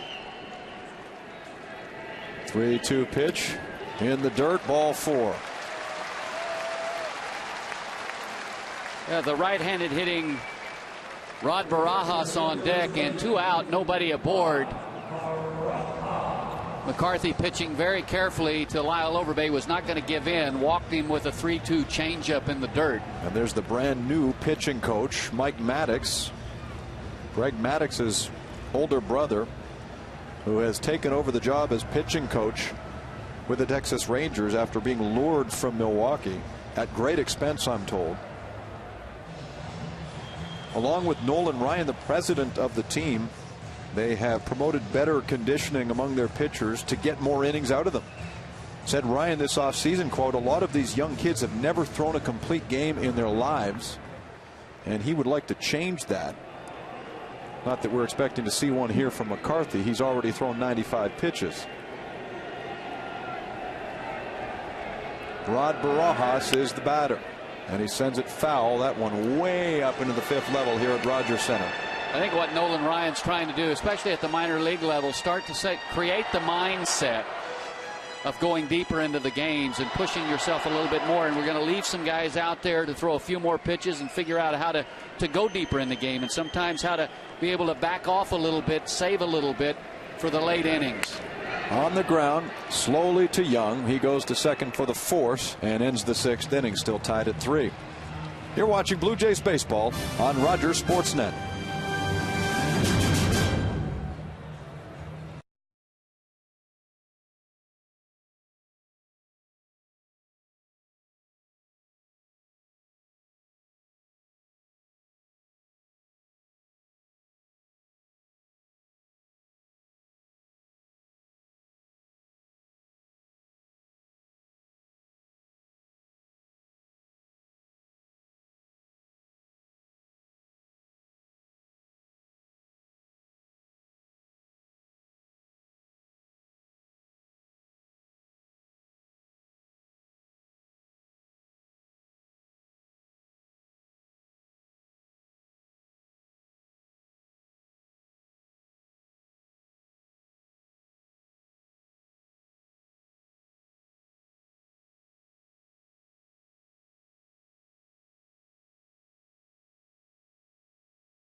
Presented by authority of Rogers Blue Jays Baseball Partnership and may not be reproduced or retransmitted in any form.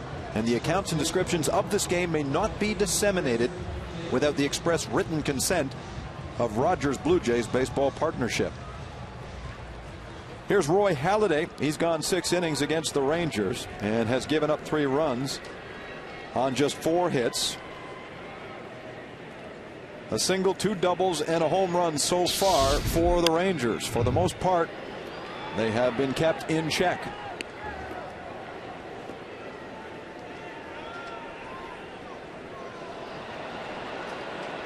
Here's the bottom of the order. Chris Davis, the number 7 hitter. Gerald Saltalamacchia follows. And then Elvis Andrus, the rookie shortstop. Once again, let's bring in Sam Cosentino. Well, Jamie, you look at Roy Halladay now, 19 of 25 first pitch strikes. That's key to obviously getting ahead to his success. But the flip side is that if you look at all these Texas hitters, many of them swinging at that first pitch knowing Doc's going to be right around the zone. Might as well be aggressive. That one is fouled away. And you always get the impression when Halladay starts a game that it is an easily winnable ball game. But Texas over the years has given Doc fits. A 7-6 record. His ERA is over 5 against them. It seems like every hitter has a pitcher or two that just gives him a lot of trouble, and every pitcher seems to have a ball club that for some reason their approach or their at the plate just seems to give them a lot of trouble, and such is the case with the Texas Rangers and Roy Halladay. 1 ball and 2 strikes right in at the belt. 2-2. You saw right there on Scott Carson's graphic a 290 opposing hitters average, which is quite high against Halladay.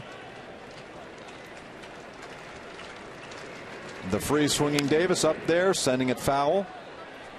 I think one of the reasons, and Sam alluded to this earlier, is maybe it's because they are very aggressive very early in the count because they know that Halladay is going to throw strikes and he's going to be around the plate. We often see teams that are very patient try to work the count against him, and Roy Halladay constantly has them 1-2 and just buries them. Strike 3. Davis is gone. Halladay has 9 strikeouts.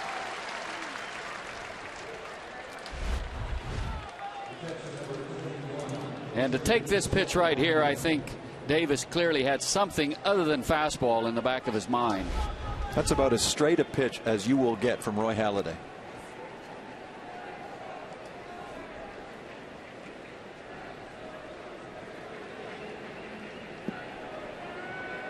Next up, Jared Saltalamacchia, who is 3 for his last 31. Let's get an update now on Kerwin Danley's situation with Sam. Well, Jamie, Kerwin Danley did not lose consciousness the entire time there, although it may have looked like he did. He was carted off the field, will be taken to hospital and be tested at that point, trying to rule out any signs of a concussion. But I would expect with the blow and how hard he went out that he may miss a little time. We will hope for the best for Mr. Danley as the ball is hit up against the wall in right field. Rios with a strong arm brings it in. Saltalamacchia is into second with a 1-out double.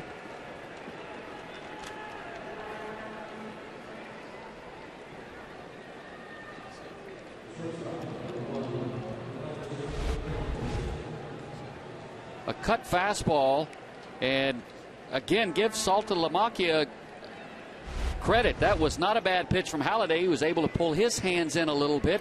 Didn't hit it real hard, but enough to get it up against the wall down in the right field corner for extra bases. And now the rookie Elvis Andrus bunts it down in front of the plate. Barajas goes to first. The runner advances to third.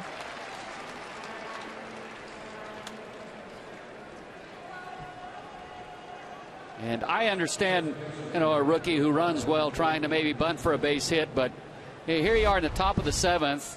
You've got a runner in scoring position, the go-ahead run. And I think the manager would prefer that you go ahead and try to drive him in this situation. You're going to get two cracks at it. And that's basically right there, just throwing away an at-bat. Mind you, he leaves it to a leadoff man hitting .442 right now in Ian Kinsler. Ball 1.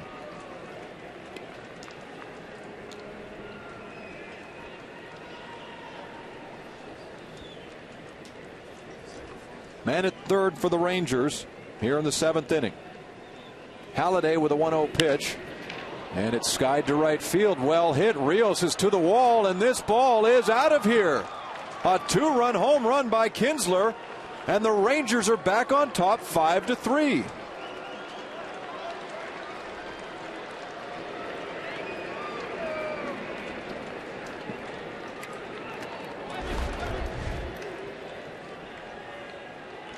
Just a fastball that stays up in the zone, and Kinsler, with a lot of pop in his bat, drives it out of the ballpark, the opposite field.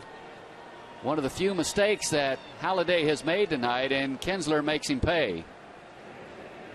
It's not always Doc's day, especially when he's facing the Texas Rangers. So this back and forth game goes back in favor of Texas by 2 runs. And now Michael Young is back up. 1-1. And I thought that Halliday might be very careful with Ian Kinsler, considering how well he's swinging the bat right now. He's been on a really hot streak, and Halliday's pretty much had his way with the man at the plate tonight in Young.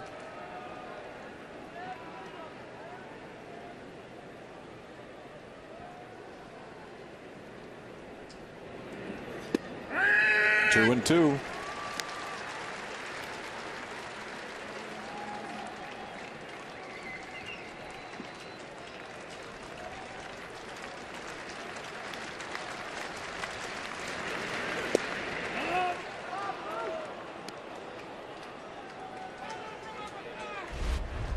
You can see where Barajas sits up down and away, trying to get the cutter down and away, and you can see it ends up just above the belt and basically about down the middle of the plate. Grounded to short.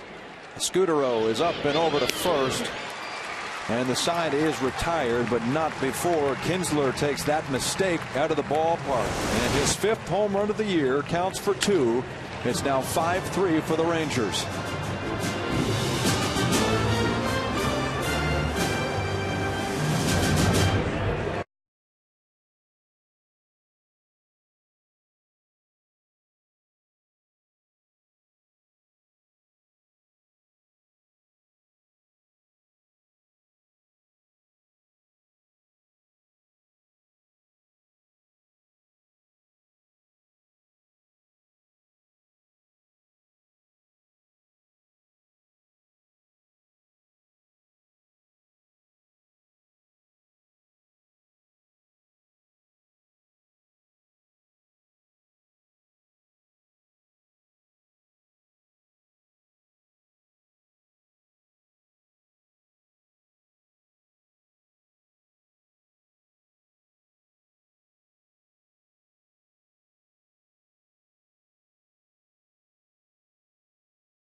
Brought to you by Home Hardware and Home Hardware Building Center. Homeowners helping homeowners.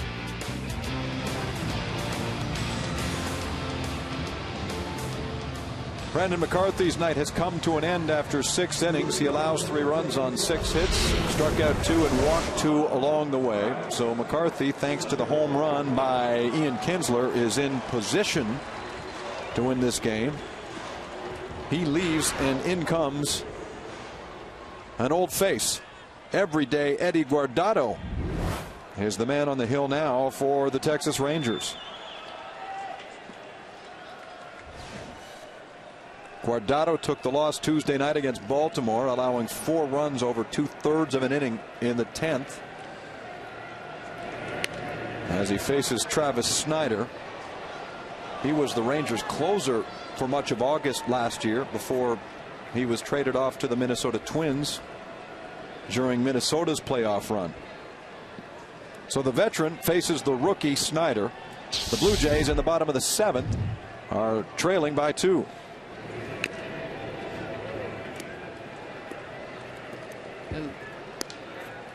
Everyday Eddie, for the most part, when he comes in, we've seen him on a number of occasions. He's very aggressive, gets the ball, works very quickly, gets the ball, and goes right after the hitter. Not overpowering, 85-86. Foul tip and dropped by Saltalamacchia, so Snyder stays alive. He's been around a while, 11 years with the Twins, from 93 through 03. He saved a combined 86 games in his last 2 seasons there. He's also pitched with Seattle, Cincinnati, and most recently Minnesota. That ball lifted down the line. Over is Young. He makes the play, and Snyder's gone.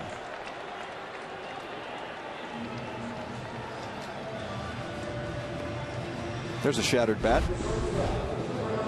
Now, this reaction will say it all.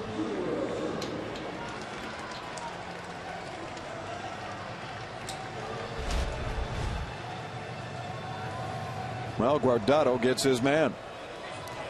Ends the life of a bat, too, as Washington comes back out and signals to the bullpen. It looks like right-hander Jason Jennings is entering. So the pitching change is brought to you by Robax Platinum, helping you walk away from back pain.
On to BlueJays.com for your chance to win an all-expense-paid trip to see the Jays in comfort. TD Canada Trust, putting you in the comfort zone.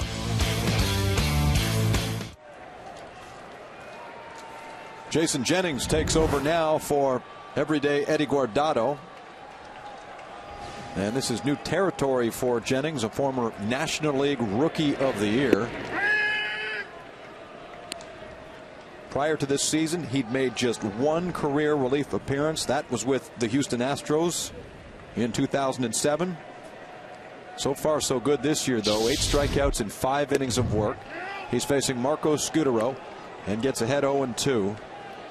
Jennings has not allowed an earned run in 4 appearances this season, and opposing hitters are hitting just .111. That's 2 for 18 against him. 0-2 to SCUTARO. That bounces off the plate. A ball and 2 strikes. Marco in this ball game is 1 for 2. He's singled, walked, and flied out, scoring once.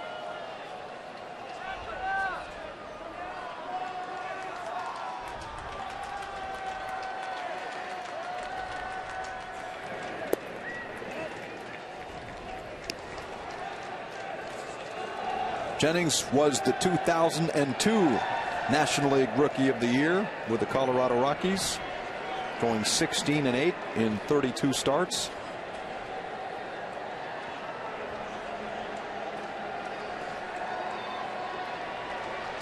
SCUTARO backs off now. 1 out in the 7th inning.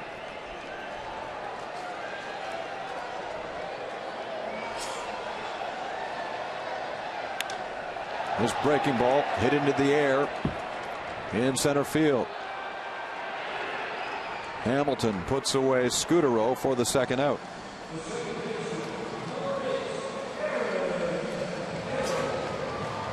Aaron Hill now, who tied the game in the 5th inning with his 5th home run.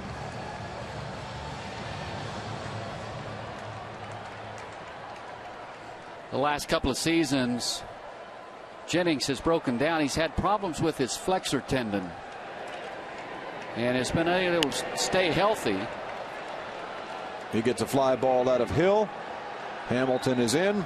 The Blue Jays are out in the 7th inning, trailing 5-3. You're watching Blue Jays baseball on Rogers Sportsnet.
Back underway as Josh Hamilton fouls off the first offering from Roy Halladay. Here in the 8th inning of play, 5-3 Texas. This is Jamie Campbell with Rance Mullenix and Sam Cosentino. Texas taking the lead 1 inning ago on a 2-run home run by Ian Kinsler. Hamilton, the number 3 hitter, sends it into center field, and that ends an 0 for 15 run. He's got a base hit here in the 8th inning.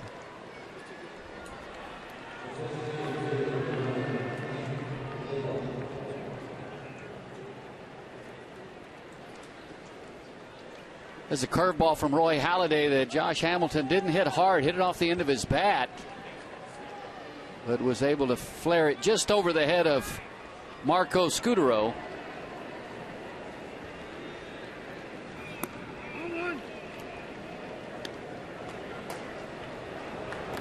Brandon League and Jesse Carlson have started to throw for the Jays in their pen.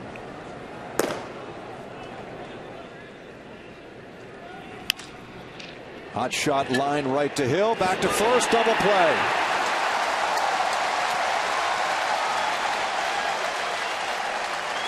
For a short period there, I'm not sure Hill knew he had it in his glove. And Hamilton didn't either. Hamilton was really in no man's land. He couldn't tell if he short hopped it or if he caught it on the line in the air. And right here, he's not sure what to do. To go ahead and try to go to second base or retreat. By the time he makes his decision, it's too late, and he looking at the umpires saying, hey, you got to give me a call so I know what to do. 2 gone for Marlon Byrd, who's had a nice game, 2 for 3. Halladay over 100 in pitches now. He's got 102 with that one to Byrd. So it's a ball and a strike. In-game box score for the Rangers, 2 home runs. As a team, they're 25th and 26th of the year. That seems to be the difference. Byrd, a roller. There's a diving Hill, and what a play to first.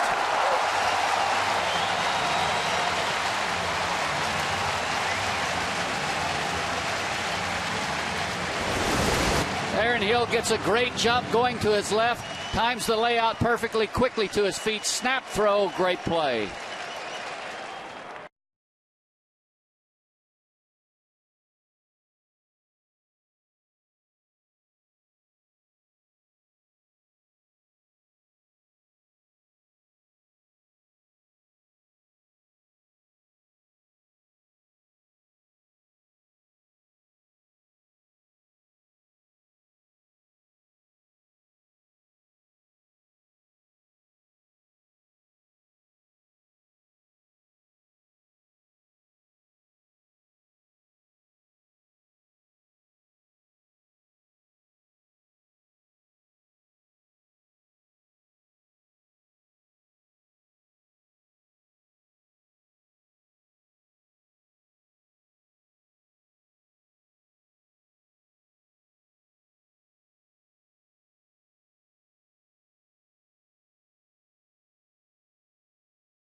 Brought to you by Home Hardware and Home Hardware Building Center. Homeowners helping homeowners.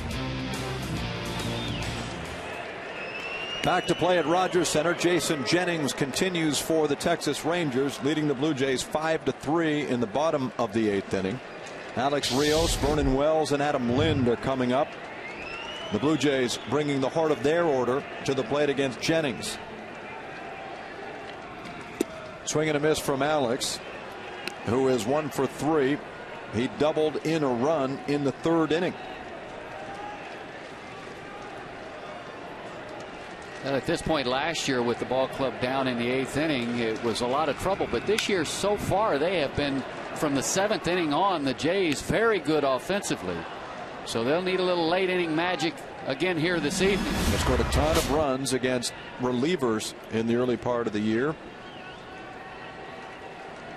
Lyle Overbay having a good night, 2 for 2. Single, doubled, and walked to this point. Here's Rios. 1 ball and 2 strikes. This is Jennings' inning unless he gets in trouble. The only man throwing in the bullpen for the Rangers right now is their closer, C.J. Wilson.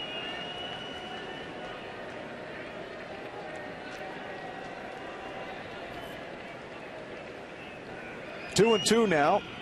And the pitch on the ground hit hard, backhanded by Andrews. And it's a high throw, and Rios is safe. A mistake made by a rookie, and it gives the Blue Jays an out to play with here in the 8th. This is one of the things when you're trying to develop young players, 20-year-old rookie, you're going to have to live with, and that is mistakes such as this. And one of the last things that comes along for a young player is consistency. So you have to live with the physical errors and sometimes the mental mistakes. So charge an error to the shortstop, Andrus. And almost another one to Jason Jennings, who almost threw it over Davis's head at first. Davis, because he had to reach for that ball, now has to call time and tuck his shirt back in. So 1 on, nobody out for Vernon Wells. Wells 0 for 2. He drove in a run in the 3rd on a sacrifice fly to right field.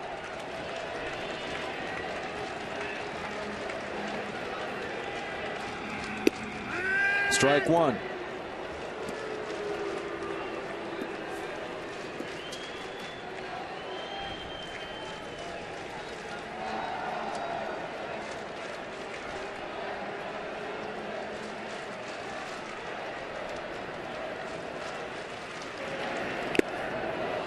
Strike 2 on the foul tip. This is the first time Wells has ever faced Jennings.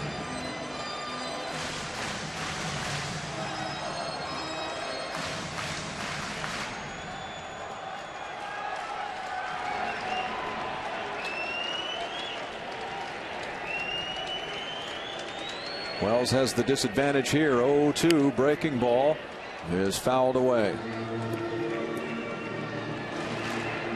With the count 0-2, if you're Jennings, you definitely want to make a better pitch than the last one to Wells.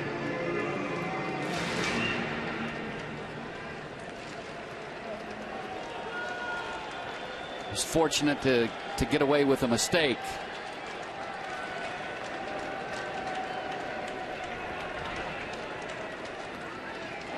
The pitch down and away, a ball and 2 strikes.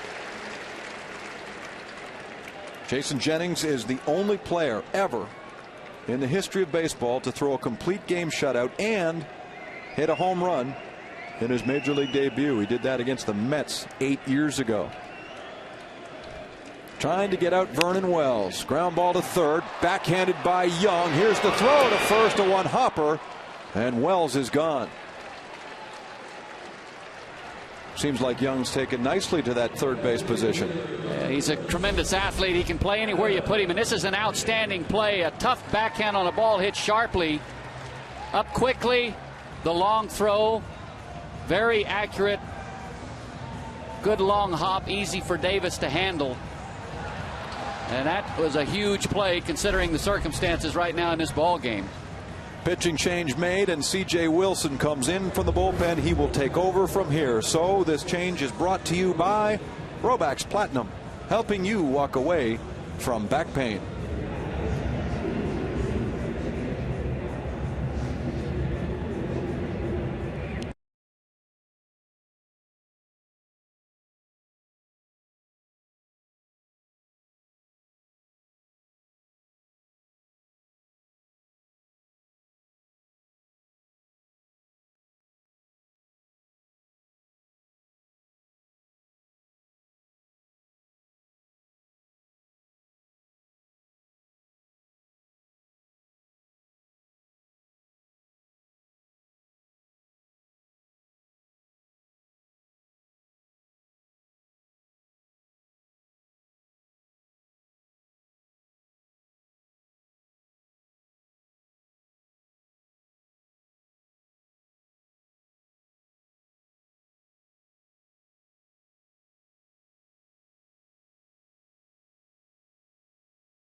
C.J. Wilson enters the ball game.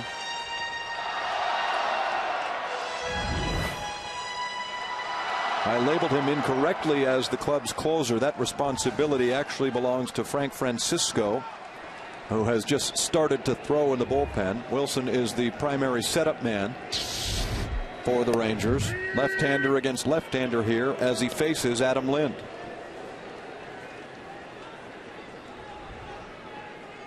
One out in the 8th inning. The Blue Jays trail by 2. And Alex Rios is at second base.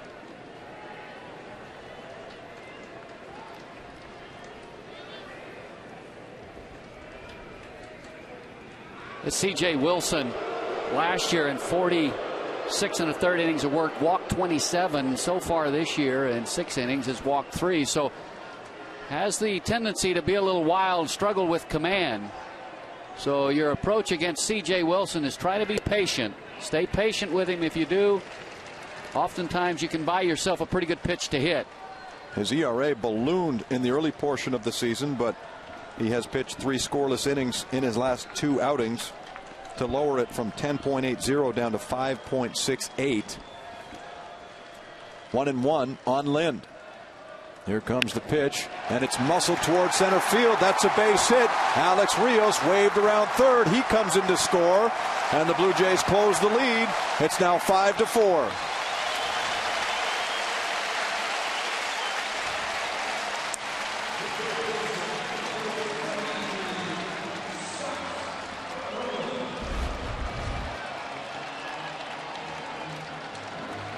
Nice job by Adam Lind to pull his hands in and muscle the ball into the outfield. Didn't hit it hard, but good mechanics, stayed through the baseball, and the result, he ends up with an RBI single.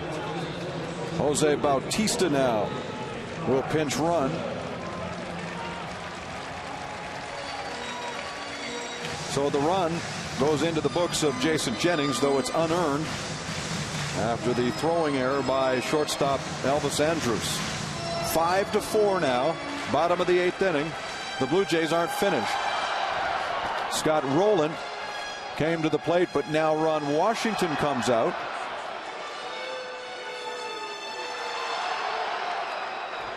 Frank Francisco hasn't had as much time as he'd like to warm up, but seems to be ready now, so he makes his way in. And yet another change here by the Rangers. It's presented to you by Robax Platinum, helping you walk away from back pain.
far this year.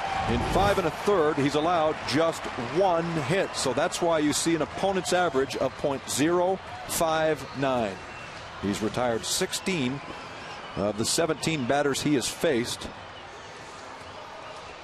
Has not walked anybody, 7 strikeouts, but he'll earn this one tonight. Comes into this ball game in order to record a save. He'll have to get 5 outs without the Jays putting up another run. Let's set the scene for you. Scott Rowland's coming to the plate. He's 0 for 3. Jose Bautista is at first base, replacing Adam Lind, who drove in the 4th run of the game. Alex Rios came around to score after reaching on an error. So it's 5-4 Texas. Bottom of the 8th inning, swung on and missed by Rowland. Frank Francisco with a power arm. 63 innings of work last season, struck out 83.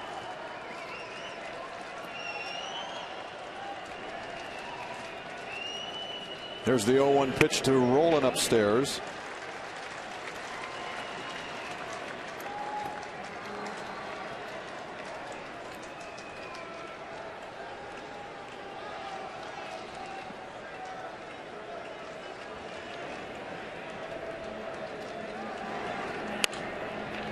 Fouled away, a ball and 2 strikes now on Rowland.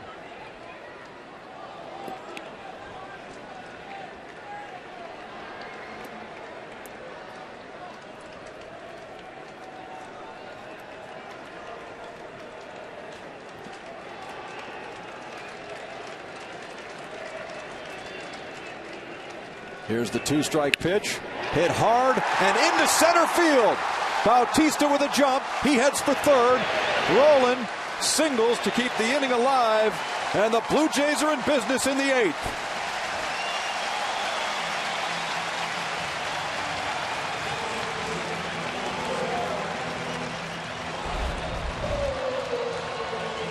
Good compact, quick swing by Scott Rowland. Hit the ball very hard. Bautista with a nice job, make sure the ball gets through, and then some good base running here to hustle over into 3rd base. Bautista had to make sure that the play was not made by the shortstop on the line drive. Rowland's first hit of the game sets the table for Sunday's hero and Saturday's hero, Lyle Overbay. Ball 1. Bottom of 8. 1st and 3rd for the Jays. 1 away.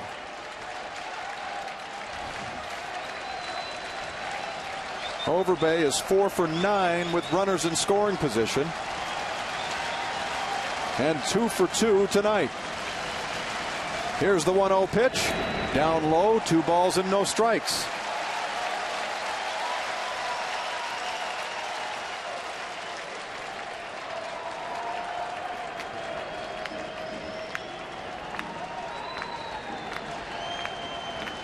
Nick Leyva working the 3rd base box for the Jays. There's Saltalamacchia with his sign to Francisco. The pitcher's ready. Here's the 2-0. Inside, ball 3. Nice job by Lyle Overbay. 2-0, really geared up for a fastball. Nice job not to chase something other than a fastball. Went with a curveball, just trying to get me over strike with Frank Francisco. And now you're really in the driver's seat. 3-0. See if he has the green light. Down for ball 4, and Francisco on 4 pitches walks Overbay. Bases loaded for Rod Barajas, and now Mike Maddox needs some time.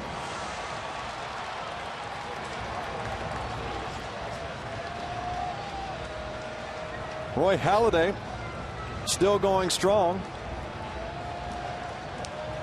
When he left after the top of the 8th was trailing 5-3. But now he's braced to see his team come back, perhaps tie, perhaps take the lead in this game in the 8th inning. We'll see. Barajas tonight is 0 for 3. He's flied out deep to center field. Hamilton made a wonderful catch in the second. He has struck out, and he has hit into a fielder's choice. Bases loaded. The Blue Jays this year as a team hitting .455 with the bases full. And Frank Francisco needs to start throwing strikes right now. And if you're Rod Barajas, he just walked Overbay to load him up. So you get a fastball to your liking. Don't get beat with it. First pitch, fastball, and he takes a shot.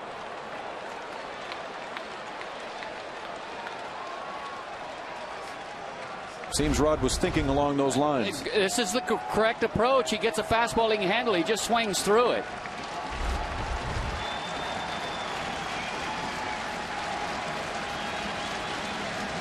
The 0-1 outside.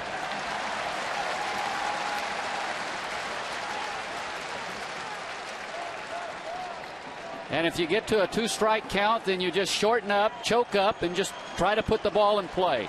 Put the ball in play, anything can happen.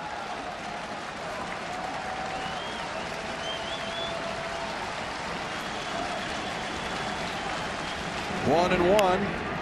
And this ball is popped up. And out of play. And now here's where you have to shorten up a little bit. And just try to make some contact.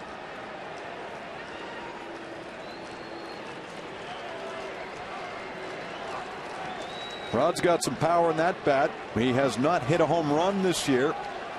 He had 11 last year, including a grand slam in Philadelphia against the Phillies' Adam Eaton. And we know this young man can hit. Travis Snyder awaits on deck. Halladay looks on nervously. 1 ball, 2 strikes on Barajas. Francisco sets at the belt. Here's the pitch. Breaking ball. And that one is out of play as well.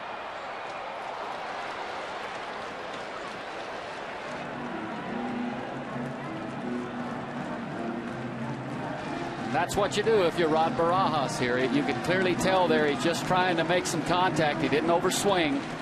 And with this situation, they're not rolling on at first base, obviously. The first baseman, Davis, playing well back. So if you're rolling, you want to work hard to kind of extend that lead. So on a ground ball that's not hit real hard, maybe you can get on top of that shortstop or second baseman, break up that double play.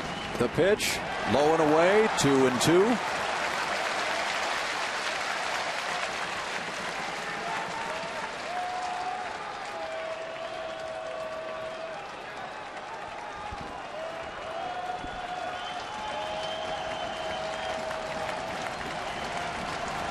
Bautista, Roland, and Overbay are aboard. Bases loaded, 1 out.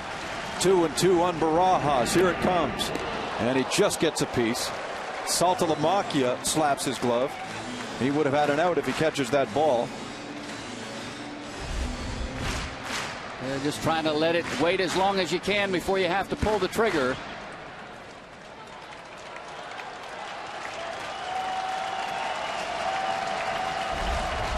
What you really work hard at here, if you're Rod Barajas, if you try to let that ball travel a little bit like you did with the last pitch, so you don't chase the bad breaking ball down and off the plate. 2-2 pitch, lined and caught at third base by Young. Oh, that one saved the tying run. Perhaps more. Great at bat by Rod Barajas. Battle, finally gets one he can handle, hits it right on the nose, but unfortunately for him, pretty much right at the third baseman, Young. And you can see the frustration here. That would have definitely given the Jays the lead.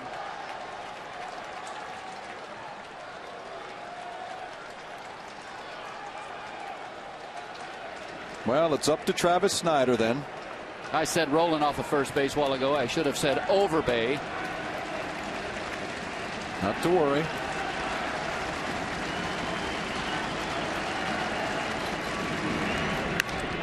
Drilled. And popped into center field. So Snyder goes after it on the first swing, and Francisco survives the Blue Jays in the 8th inning.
And the top section there piled with broken bats.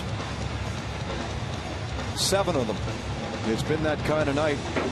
And obviously when you're facing Roy Halladay, you're going to sever a bat or two, and he did tonight, though he leaves trailing by a run. As Brandon League will take over. 8 innings of work for Halladay, 104 pitches. He struck out 9, allowing 5 earned runs. For some reason, Rance, the Texas Rangers have his number. And I think one of the reasons why they've had some success against Roy Halladay is the fact that they're very aggressive against him. Brandon League comes into the ballgame with a 9 ERA. Of course, in the early going as a reliever out of the bullpen. Doesn't mean a lot, but 9 hits and 6 innings of work.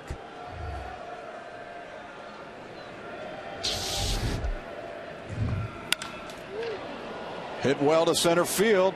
Vernon Wells backtracks and makes the catch. So CRUZ is out on the first pitch by League, who has struggled in the early going. An ERA of 9. He's given up 9 hits over 6 innings and allowed 6 earned runs, walking 4 batters. Yeah, Halladay gave up just the 8 hits, but unfortunately for him, 2 of them left the ballpark and accounted for 4 of the 5 runs. Swung on and missed there by Chris Davis.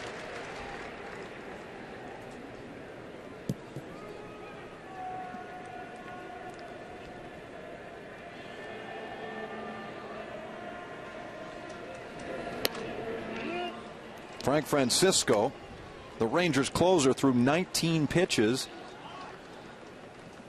in working the 8th inning. We'll see if he comes back out. He more than likely will, although there is a right-hander up and throwing in the Texas bullpen. Well, it's a little unusual to bring your closer into the game with 1 out and a little bit of trouble in the 8th inning. I would almost feel like if you're going to use him in that situation, why not let him just start the inning and get 6 outs? I mean, what's the difference really between 5 and 6? Fortunate to get out of the bottom of the 8th. 1 and 2, League. Induces a foul back from Davis. So that's Willie Air then.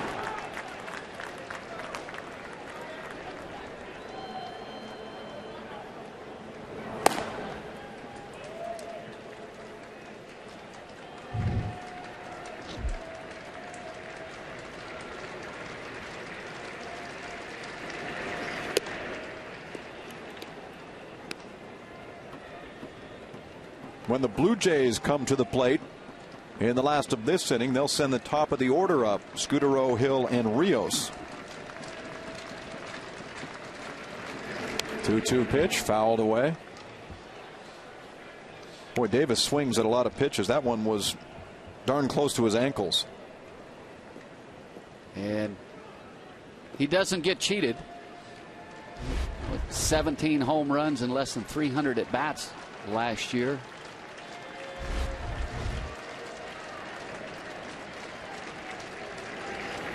Swung on and missed. Strike 3. League gets the K of Davis. 2 out.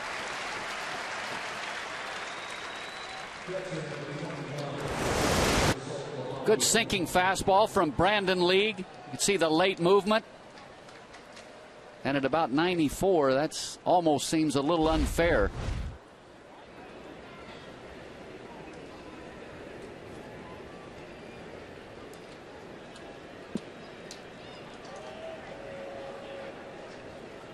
Now it's Jared Saltalamacchia again. And Saltalamacchia in the 7th inning hit a 1-out double to right field and was on base when Kinsler went deep.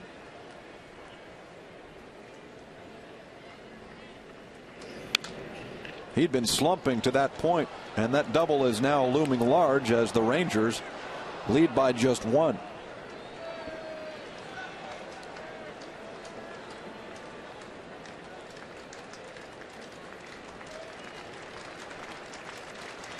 Oh and 2 on the catcher. Brandon League making his 7th appearance this year. Sets and fires. Here it comes. Ball 1.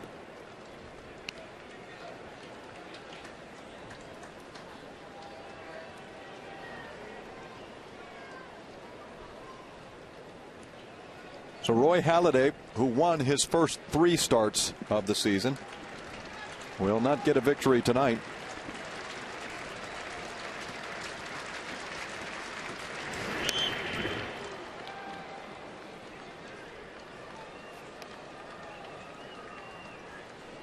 And so far in this inning, it looks like Brandon League maybe has figured something out. He has been very sharp. The velocity has been outstanding. He's thrown a couple of very good split finger fastballs.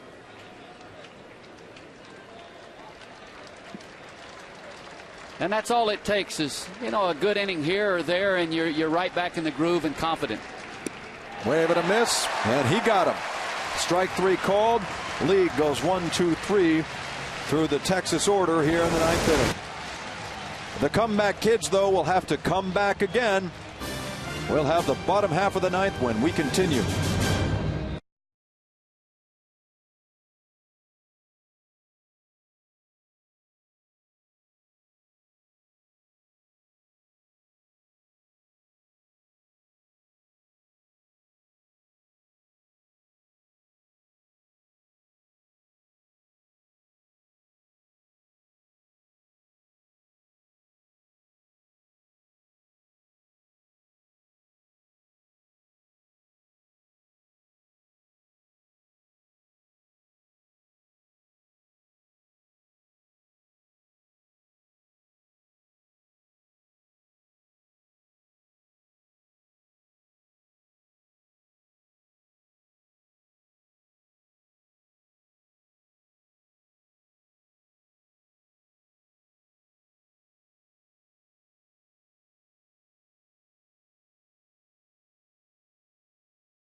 Connected, Martine Guyard, Ivanka Osmak are watching this game and keeping an eye on other things.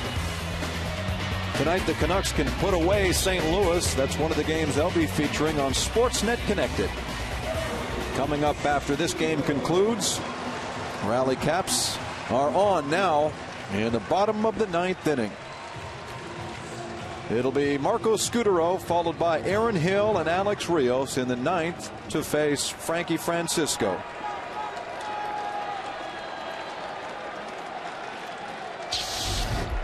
Come from behind victories have been the Blue Jays' forte this year.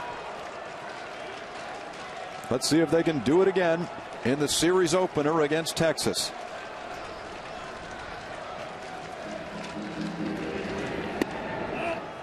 First pitch is a ball to Scutaro, who is 1 for 3. He's flied out twice, walked once, and singled once. You would think here in the leading off the bottom of the 9th that Marco Scutaro will take until he has a strike, try to work the count. There's the strike. It's 1-1.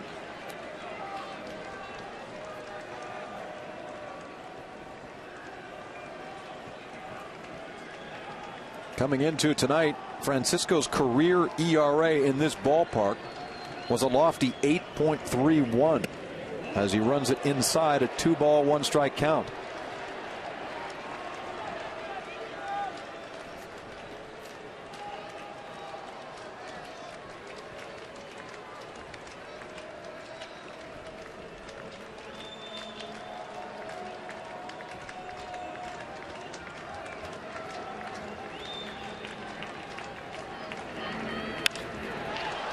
Hit toward left. Bird comes in, and Scutaro's gone. That's out number 1. And Marco Scutaro might have chased a questionable pitch. Ball looked like it was maybe up a little bit, maybe in. And it ties him up a little bit. You can see as borderline.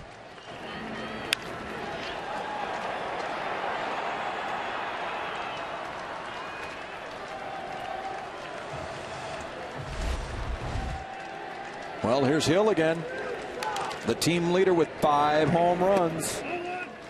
1-0. Aaron's latest home run came in the 5th inning off starter Brandon McCarthy.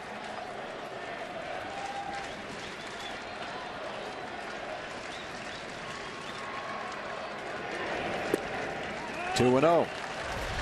Here's what he did. Breaking ball hung, and Hill put it over the wall in left center field. And if you're Aaron Hill now, you might think about taking a strike. Frank Francisco falling behind 2-0. Hit to left field, and it rolls into the corner. There goes Hill to second, and he's got a 1-out double. But if you're seeing it as well as Aaron Hill is right now, go ahead and hack away if you get something that you like. And Aaron jumps all over this high fastball, gets on top of it and drives it down into the corner.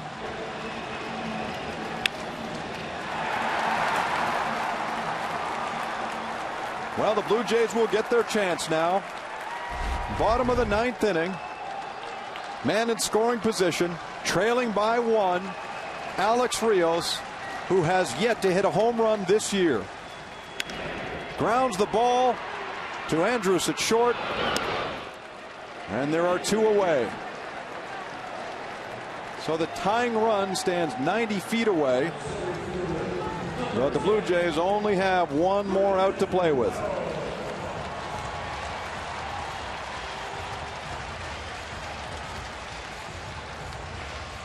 You couldn't ask for anything more in the bottom of the 9th to get a runner in scoring position and have your 3 and 4 hitters with an opportunity to either tie or win the game for you. So it'll be up to Wells. Vernon Wells, it should be noted, the only man in the starting 9 prior to this night that ever got a base hit against Francisco, and that was a triple. So he falls behind 0-1.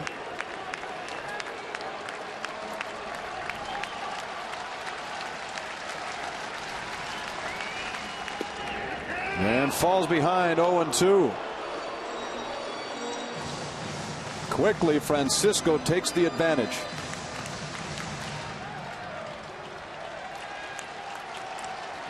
Aaron Hill down at third, 2 gone, 0-2. Here's the pitch, and it's popped into left field. Andrus goes back, and this ball game is over as the Texas Rangers come into Toronto and defeat Roy Halladay and the Blue Jays.